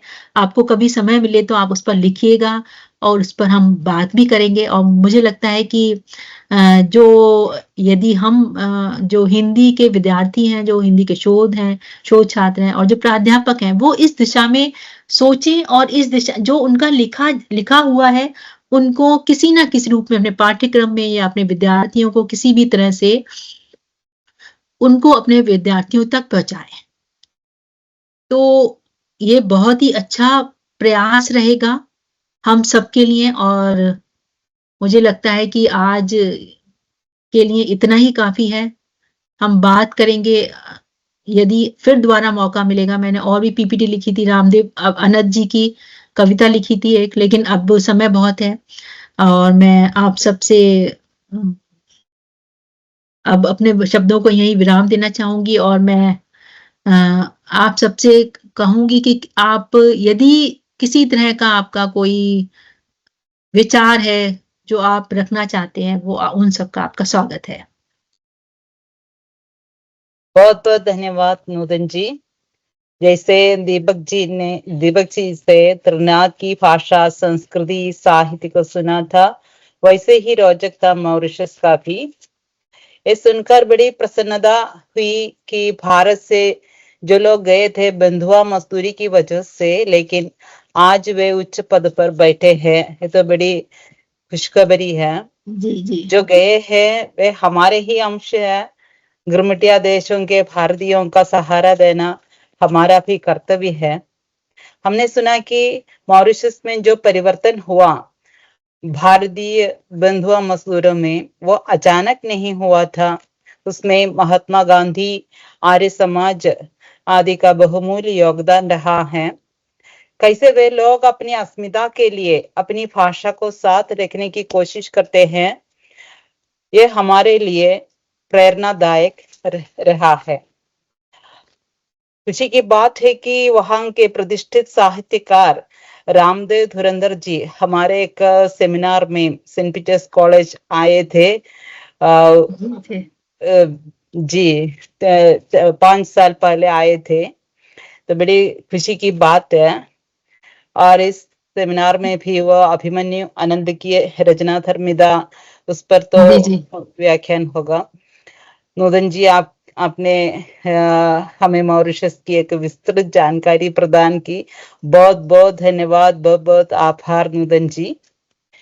जी जी, आप सबका ही बहुत बहुत धन्यवाद। आपने सुना और इतना समय दिया आपने, और रोचकता से सुनते रहे आप लोग। आप सबका भी बहुत बहुत धन्यवाद। मेरा एक छोटा सवाल है। फिजी वाले बोले कि वे भूमि खरीद नहीं सकते हैं, लीज में ही उन्हें भूमि मिलती है। मॉरिशस में ऐसी स्थिति है या नहीं? मॉरिशस में सब लोग अपने अपने आप खरीद सकते हैं, उनकी स्थिति अब ठीक है, बेहतर है। मुझे लगता है मॉरिशस में ज्यादा स्थिति, और सबसे फायदा मॉरिशस का ये है कि मॉरिशस भारत से भौगोलिक रूप से तो जुड़ा हुआ है ही, सबसे समीप है मॉरिशस। फिजी त्रिनिदाद बहुत दूर है, वहां जाने में बहुत समय लगता है। यहाँ पर यदि आप दिल्ली से या मुंबई से जाएंगे तो दिल्ली से 7 और मुंबई से 5 घंटे लगते हैं फ्लाइट में। लेकिन फिजी और मॉरिशस में बहुत सारी फ्लाइट्स भी चेंज करनी पड़ती हैं और लगभग 24 से ज्यादा घंटे लग जाते हैं। तो उसका फायदा मिलता है मॉरिशस को, आना जाना बहुत होता है। जो हमारे आप मतलब जैसे आप सोच सकते हैं कि बहुत हनीमून के लिए भी कपल्स जाते हैं वहां पर, और जो भी राजनेता नेता होते हैं वो विभिन्न अवसरों पर बुलाए भी जाते हैं, जाती भी हैं बहुत डेलीगेशन। साहित्यिक जो हैं लोग वो भी डेलीगेशन बना के जाते हैं, वहां के लोगों से मिलते हैं, साहित्यकारों से। तो जो भौगोलिक निकटता है भारत से ना, वो उसके लिए बहुत फायदेमंद है। उससे ये हो रहा है कि कहीं ना कहीं राजनीति भी प्रभावित होती है। तो जो सुधार होते हैं, जो सुधारों का जो क्रम होता है, सुधारों की संभावनाएं वो बढ़ जाती है जी। और जैसा मैंने बोला कि राजनीति में भी पूरे भारतवंशी ही हैं, तो डेफिनेटली उसका निश्चित ही भारत से लगाव भी है, भारत से उनका बहुत आत्मीयता भी है।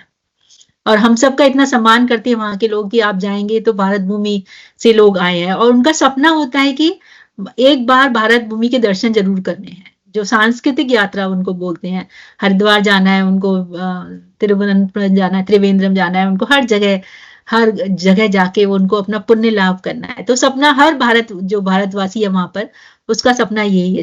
चौथी पीढ़ी चल रही है, चौथी 5वीं, लेकिन फिर भी भारत के प्रति उनका प्रेम उसी तरह से है।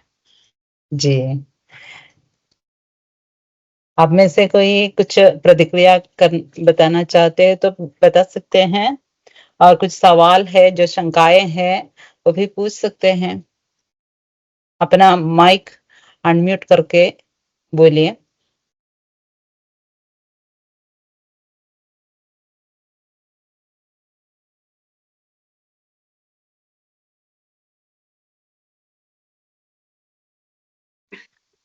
नूतन जी नमस्कार। नमस्कार मैडम। अजिता बोल रही हूँ। हाँ नमस्कार मैडम, मैंने देख लिया। जी जी बताइए कैसे।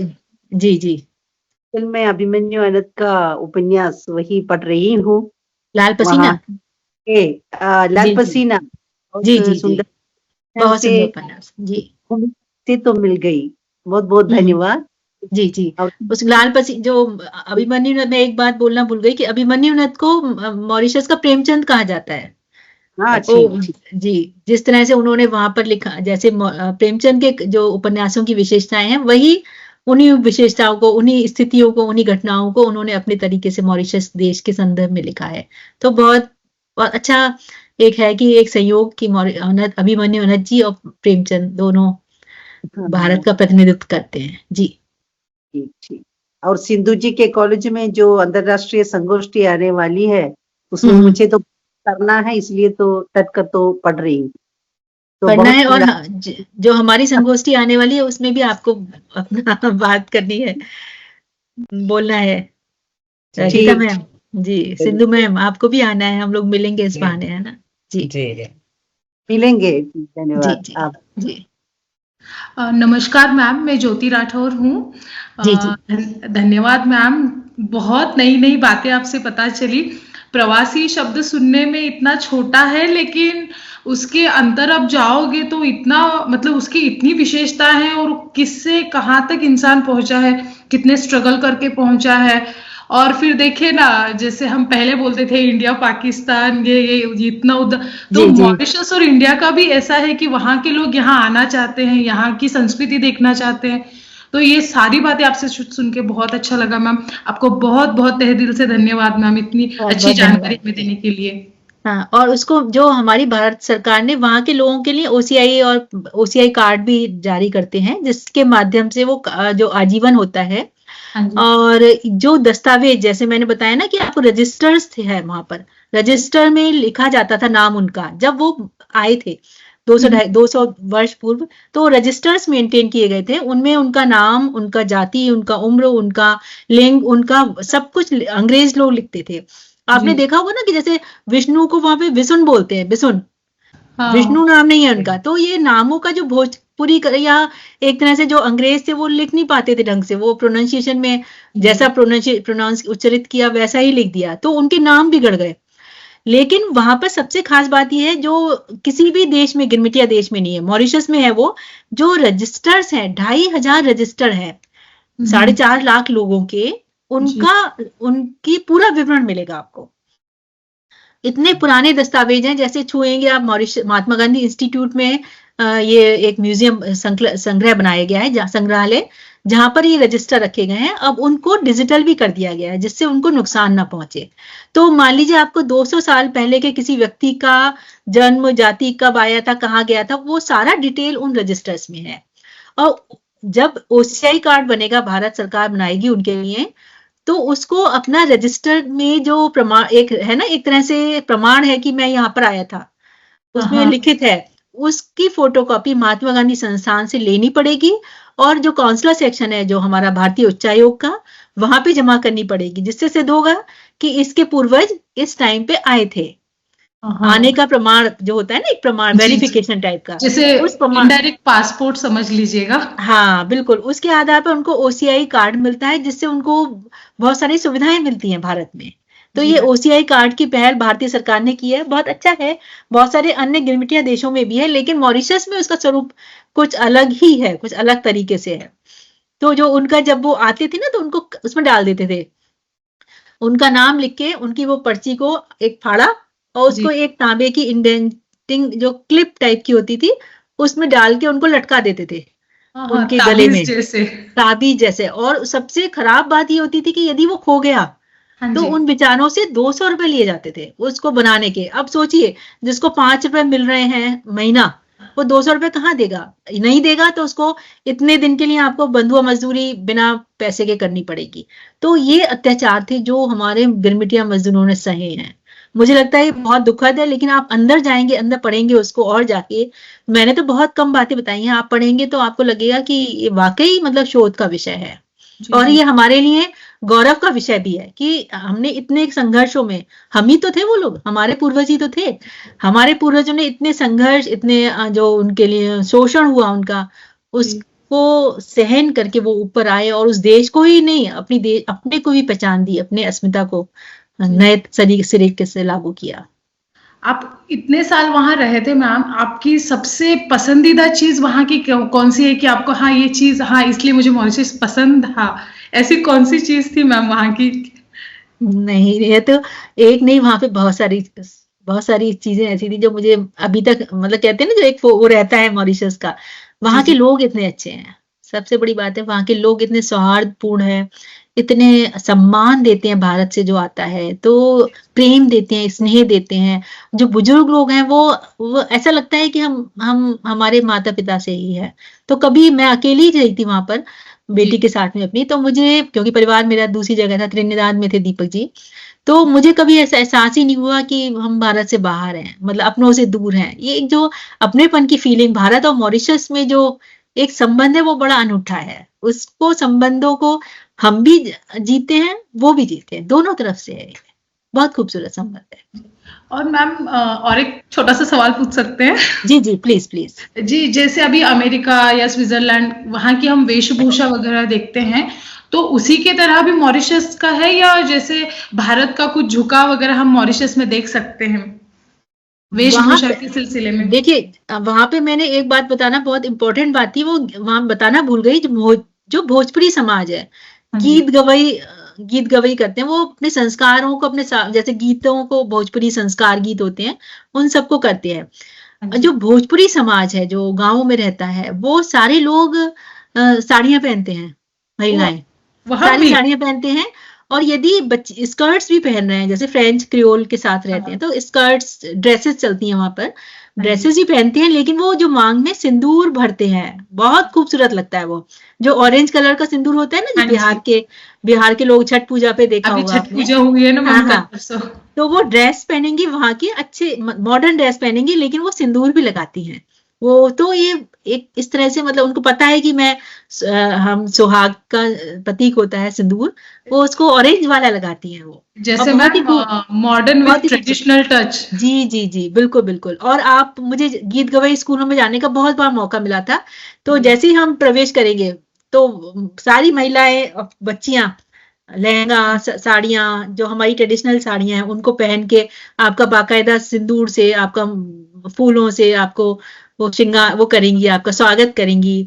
और पूरा लगेगा कि बिहार का एक छोटा सा गांव है, हाँ आपको हाँ लगेगा ही नहीं मॉरिशस है। वो ढोल बजा के गाएंगी गाना, बहुत, मतलब कहते हैं ना, संस्कार अपने, वो जीते हैं संस्कारों को, अपने संस्कृति को जीते हैं वो लोग। जी जी, बहुत और बहुत मॉडर्न भी धन्यवाद। है, मॉडर्न भी है वो, जहाँ मॉडर्न की जरूरत होती है वो, हाँ, वो अपने अपने अपनी आधुनिकता को भी जीते हैं, साथ में पढ़े लिखे भी है, फ्रेंच भी जानती हैं वो सब लोग।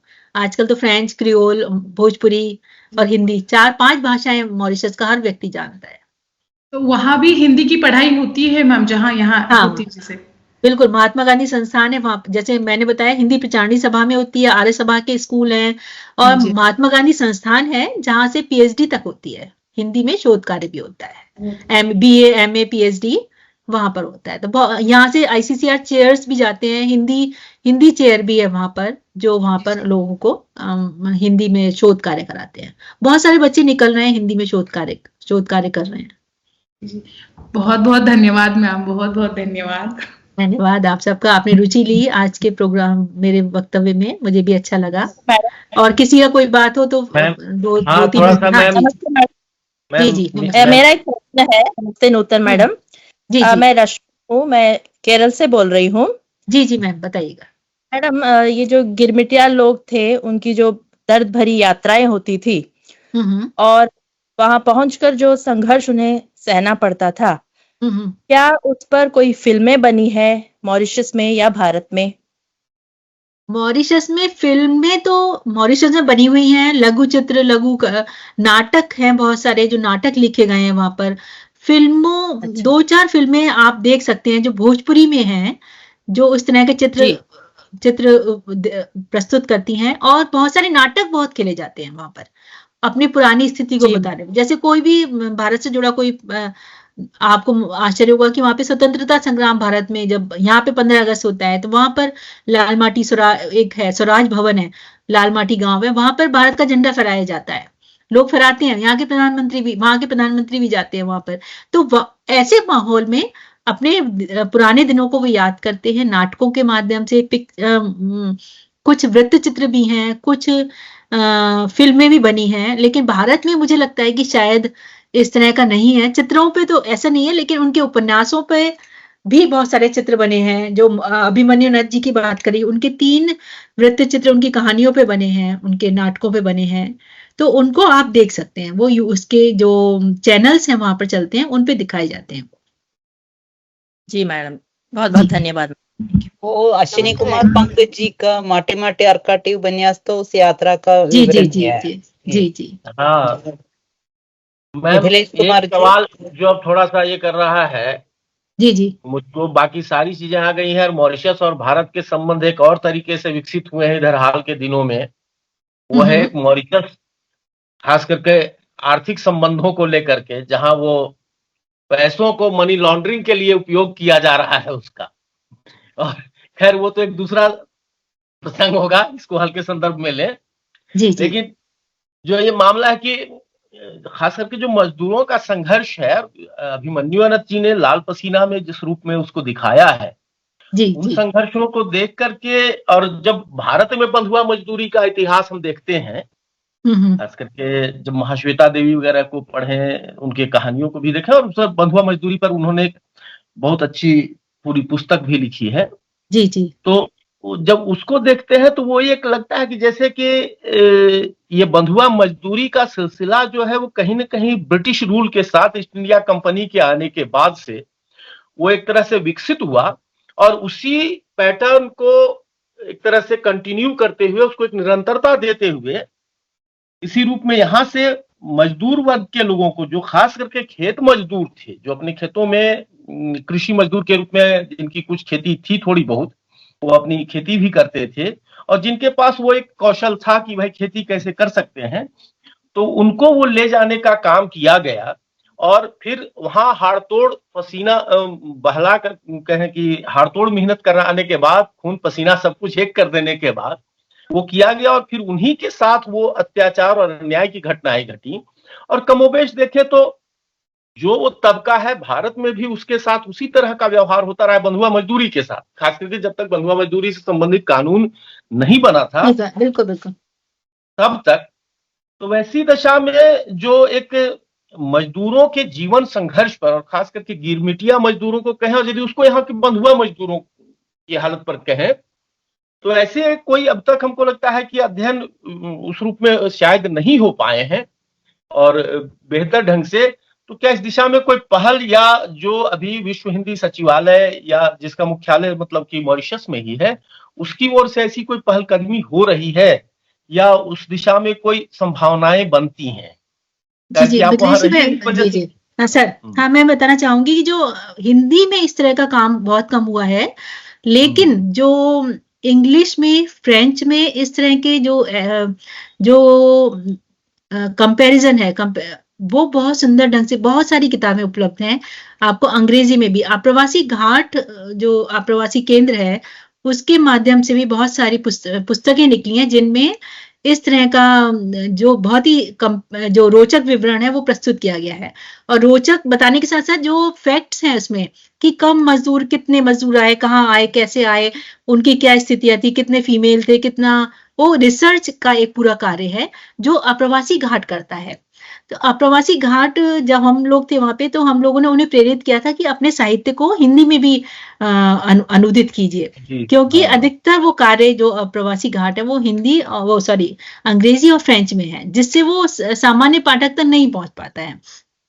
लेकिन इतना उल्लेखनीय कार्य किया गया है कि आप यदि उस तरह आप्रवासी केंद्र से पुस्तकें, आप्रवासी केंद्र का प्रकाशन देखेंगे, तो बहुत सारे कार्य हुए हैं। क्रियोल भाषा में बहुत सारे कार्य हुए हैं। जो फ्रेंच सेंटर्स हैं, उनमें उन लोगों ने बहुत शोध कार्य किए हैं। मुझे लगता है कि हिंदी में, सच में आपने ठीक कहा है, जो अभी मेरा ध्यान भी जा रहा है बहुत ज्यादा, कि हिंदी में इस तरह के शोध बहुत ज्यादा नहीं हुए हैं। लेकिन जो एक आप फ्रेंच की पुस्तकें पढ़ेंगे, उनमें बहुत सारे जो राइटर्स हैं, उन्होंने बहुत लिखा है इस पर।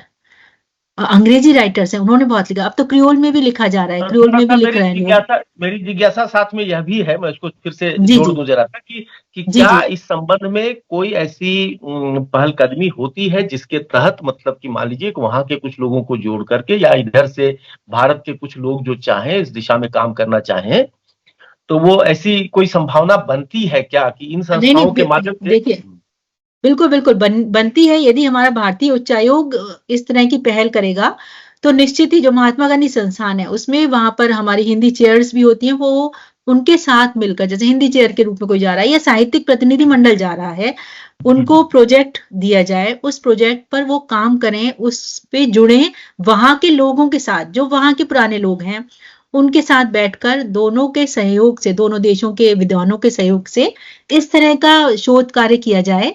तो चाहे वो भारतीय उच्चायोग की पहल पे हो, चाहे वहां की मॉरिशस की सरकार के सहयोग से हो, तो संयुक्त प्रतिनिधि मंडल, संयुक्त विद्वान साहित्यकार और जो इतिहासकार हैं वो सब लिखकर इस काम को करेंगे। तो हो सकता है यदि आप आवेदन देना चाहें, आप इस तरह का एक प्रोजेक्ट बनाकर आप भारतीय उच्चायोग को या विदेश मंत्रालय को भेज सकते हैं। तो मुझे लगता है इस पर ध्यान दिया जाएगा और वो लोग इस तरह का कोई सुविधाएं उपलब्ध कराएंगे जिसके माध्यम से वहां के क्षेत्रों में जा जाकर वहां का जो इतिहास है उसको अपनी आंखों से देखकर उस पर लिखा जा सकेगा। चलिए बढ़िया, इस काम को भी सिंधु मैडम ही आगे बढ़ाएंगी, मेरा भरोसा तो बिल्कुल। यही है। सिंधु पर मैडम, आप ज्यादा एक है। परियोजना, आप एक विश्वविद्यालय से परियोजना बनाइए और उस परियोजना को भारतीय उच्चायोग और मॉरिशस में अपने विश्वविद्यालय के माध्यम से भेजिए। तो निश्चित ही मुझे, या हाँ। यूजीसी में भी भेज सकते हैं आप। यूजीसी में भी प्रोजेक्ट्स इस तरह के चलते हैं। जो हमारा भारतीय अध्ययन उच्चतर संस्थान है शिमला वाला, वो भी इस तरह के कार्य करवाता है। तो आप इन संस्थाओं को में भेजें अपने प्रोजेक्ट्स और कुछ विद्वानों को जोड़ें और वहां के विद्वानों के साथ मिलकर एक सम्मिलित रूप से इस तरह का अच्छा काम, वाकई मतलब फ्रेंच में और अंग्रेजी की इतना सारा सामग्री उपलब्ध है। हमारे हिंदी में इस तरह की थोड़ा सा अभी लग रहा है कि और काम करने की आवश्यकता है हिंदी में। हम लोग थोड़ा सा सुस्त लोग हैं, खास करके हिंदी इलाके वाले लोग, इसलिए देखिए कि सिंधु मैडम केरल से ज्यादा काम कर रही है हिंदी भाषी इलाकों के मुकाबले। जी जी, मुझे तो बहुत ही करेंगे। हाँ जी, मुझे तो बहुत ही अच्छा लग रहा है कि वो कंटिन्यूअस वेब जो हमारा जो कर रही है, व्याख्यान आयोजित कर रही है वेब से, और एक फिर उसके बाद एक समेकित रूप में एक 3 दिवसीय संगोष्ठी भी करेंगी और उसका लेखन, उसका दस्तावेज भी रूप देंगी। तो ये बहुत अच्छा प्रयास है आपका, बहुत अच्छा प्रयास है, बहुत अच्छा प्रयास है। बहुत बहुत बधाई की हकदार यही है। बिल्कुल बिल्कुल बिल्कुल जी। हम तो समापन की ओर बढ़ाना चाहेंगे। अपने विश्वविद्यालय में अपना प्रवासी पाठ्यक्रम भी खोलिए। मुझे लगता है कि एक प्रवासी सेंटर, प्रवासी केंद्र, प्रवासी लाइब्रेरी जिसमें प्रवासी साहित्य पे पुस्तकें रखें, तो वो बच्चों को, छात्रों को, विद्यार्थियों को रुचि जागृत करने में सहायक होंगी। तो ऐसा भी कर सकते हैं आप प्रकाशकों के नाम मुझसे मांगिएगा, मैं देके आपके विश्वविद्यालय की लाइब्रेरी में किताबें भिजवा सकती हूँ। आप एक बार भेजिएगा, है ना, हम मिलके बात कर देंगे इस पे। ठीक है जी। हेलो जी, हेलो। हाँ जी, बोलिएगा। हाँ, नमस्ते नूतन जी, मैं श्रीना बोल रही हूँ, कोचिन यूनिवर्सिटी में शोध कर रही हूँ। जी तो जी, मैं आपके और दीपक सर दोनों के संपादक में जो प्रवासी साहित्य पुस्तक 2 भाग में पढ़ चुकी हूँ। तो उसमें सुब्रमण्य जी का कथन है कि जो वो मॉरिशस फिजी के जो दूसरे पीढ़ी के लोग हैं, तो उसी प्रकार राज हीरामन जी को ले लो और रामदेव धुरंधर जी जो भी हो, वो प्रवासी हिंदी साहित्यकार कहने के बजाय वो भारतेतर हिंदी साहित्यकार कहना अच्छा, उनको वो अच्छा लगते हैं। तो आपके राय में प्रवासी साहित्य यानी कि गिरमिटिया मजदूरों के देश में लिखी गई प्रवासी साहित्य को प्रवासी साहित्य कहना उचित होगा या भारतेतर देशों में हिंदी साहित्य कहना उचित लगेगा?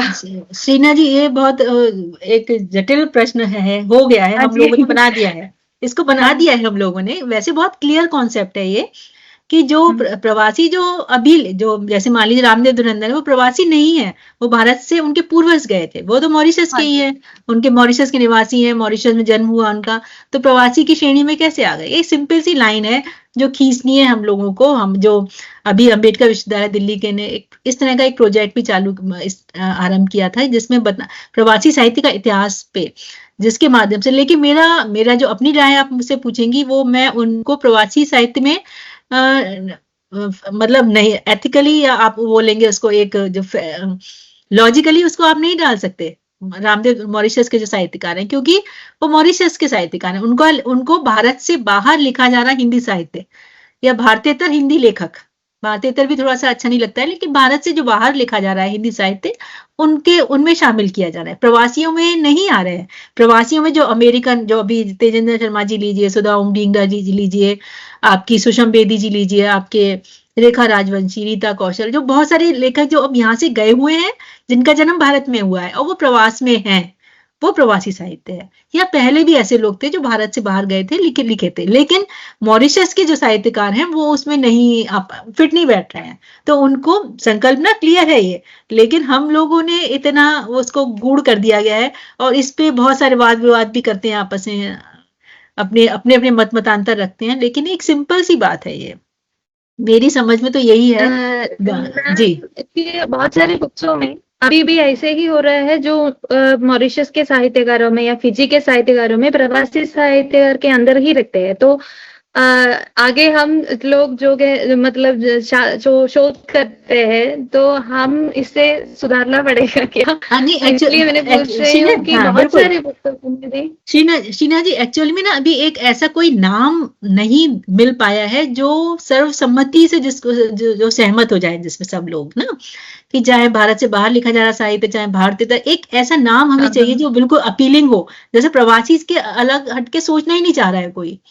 यदि एक ऐसा नाम जिसपे सब लोग सहमत हो जाएंगे, तो सर्वसम्मति से उसको, जो वहां के लेखक हैं उनको नाम दिया जाएगा। अब पुरा प्रवास और आधुनिक प्रवास, ये तो हमने बांट दिया, पुरा प्रवास में बांट दिया जब प्राचीन काल का, और आधुनिक प्रवास का, लेकिन साहित्यकारों के संबंध में अभी तक मतैक्य नहीं हो पाया। ये थोड़ा सा हम, जैसे अभी मिथिलेश जी कह रहे थे कि हम लोग थोड़े से हिंदी वाले थोड़ा सा स्थितियां जटिल कर देते हैं, वो समस्या आ रही है। अमेरिकन इंग्लिश राइटिंग कहते हैं, ब्रिटिश इंग्लिश राइटिंग कहते हैं, बिल्कुल या बिल्कुल बिल्कुल, इस तरह से हम लोग जी जी, मॉरिशसी हिंदी साहित्य क्यों नहीं ले सकते हैं, उसको सीधे बिल्कुल उसी के बिल्कुल रूप में ग्रहण करें। जी जी, उनको भी पहचान का मामला बनता है ये। मैं आपसे निवेदन भी करना चाहूंगी, मेरी जो नींव से निर्माण तक पुस्तक है मॉरिशस के ऊपर ही लिखी गई है, जो मैंने उसमें 20-25 पेज की पृष्ठभूमि लिखी है, जो मेरे मन में, जो मुझे लगा वहां का, मतलब मेरे मन की भावना है वो। उसमें मैंने यही लिखा है कि आप ये मत कहिए कि इनकी भोजपुरी ऐसी है या वैसी है, ये तो उनकी बोली अपना स्वरूप है उनका, उसका भाषा वैज्ञानिक महत्व अलग से है। हम लोग थोड़ा इस ढंग से सोचते हैं कि भाई ये भिन्न क्यों हो गई, ये ऐसी हो गई वैसी हो गई, नहीं, उसका सौंदर्य अपना है। हम उस पर नहीं, मॉरिशस के लोगों को नहीं कह सकते कि वो हमारी तरह से भोजपुरी बोले। जो भाषा विज्ञान को समझते हैं, भाषा परिवर्तन के कारणों को समझते हैं, वो इस तरह की टिप्पणी नहीं करेंगे। बिल्कुल बिल्कुल बिल्कुल। मेरा परिवेश थोड़ा भाषा विज्ञान का है, तो मुझे बड़ा अच्छा लगता है कि ये तो एक अलग से जो हमारी हिंदी का और भोजपुरी का स्वरूप विकसित हुआ है, वो हमारे लिए एक एसेट है, हमारे लिए। जी जी, हाँ, उसको हमें भाषा में परिवर्तन स्वाभाविक रूप से होता है, विकास को हम, हाँ जी जी, तो थोड़ा सा हम लोग और नई भाषा स्थापित नहीं करती एक दूसरे को। जी जी जी जी जी, अब तो हम समापन करते हैं जी। महाराजा बहुत अच्छा रहा, और धन्यवाद जी। दीप्ति जी कुछ बोल रही है शायद ना, दीप्ति जी आप कुछ बोलना चाहती है क्या? 1 सेकंड में बोल लीजिए जी। नमस्ते मैडम, मैं महाराष्ट्र नमस्ते। और हमारे यहाँ पे श्याम दानेश्वर जी की स्वागत है, ये कविता हमने पढ़ी थी, और तब से लेकर उनका जो जीवन संघर्ष है, उन्होंने बोला है कि पहले तो ये घासी पत्थर में प्राण हमने डाले, आंखों में आंसू आते हैं, और तब से लेकर उनका जीवन संघर्ष जानने की उत्सुकता थी। आपसे बहुत ज्ञानवर्धक ऐसी जानकारी मिली, और सिंधु जी आपका भी धन्यवाद। थैंक यू जी मैम। अभी महाराजास कॉलेज एर्नाकुलम की शोध छात्रा ऐश्वर्या अनिल कुमार कृतज्ञता ज्ञापन करेगी। ऐश्वर्या जी आइए। जी नमस्ते। आदरणीय डॉक्टर नूतन पांडे जी, डॉक्टर दीपक पांडे, माननीय अतिथिगण और सभी छात्रगण, इस वेब गोष्ठी को सफल बनाने के लिए सेंट पीटर्स कॉलेज कोलंचेरी के हिंदी विभाग की ओर से आप सभी का हृदय से आभार व्यक्त करती हूँ। हम विशेष रूप से डॉक्टर नूतन पांडे जी का धन्यवाद करते हैं, जिन्होंने मॉरिशस में हिंदी भाषा और साहित्य के महत्व पर बहुत ही प्रेरणादायक और ज्ञानवर्धक विचार प्रस्तुत किए। उन्होंने भारतीय प्रवासन, भारतीय गिरमिटिया मजदूरों का संघर्ष, मॉरिशस में भारतीय विविधता, संस्कृति, पर्व त्योहार और भाषा की विशेषताओं के बारे में विस्तार से बताते हुए हमारी समझ को समृद्ध किया। उनके विचारों ने मॉरिशस में हिंदी और भारतीय संस्कृति की जीवंतता को और भी अधिक महत्वपूर्ण बना दिया। उनके अनुभव और दृष्टिकोण ने हमें यह समझने में मदद की है कि कैसे प्रवासी समुदायों में हिंदी भाषा और साहित्य की धारा जीवित रहती है और विकास करती है। इस वेब गोष्ठी में उपस्थित सभी की ओर से मैं डॉक्टर नूतन पांडे जी को धन्यवाद व्यक्त करती हूँ। साथ ही हमें यह बताते हुए भी प्रसन्नता हो रही है कि केंद्रीय हिंदी निदेशालय नई दिल्ली के सहायक निदेशक और डॉक्टर नूतन पांडे जी के पति डॉक्टर दीपक पांडे भी कुछ दिन पूर्व हमारे बीच उपस्थित होकर अपने अमूल्य विचारों से हमें लाभान्वित कर चुके हैं और आज भी हमारे साथ जुड़े हुए थे। उनके योगदान के लिए भी हम आभार व्यक्त करते हैं। हमारे प्राचार्य डॉक्टर बिनुजा जोसफ और हिंदी विभाग अध्यक्ष डॉक्टर सिंधुपी कौमा जी के प्रति भी हार्दिक धन्यवाद।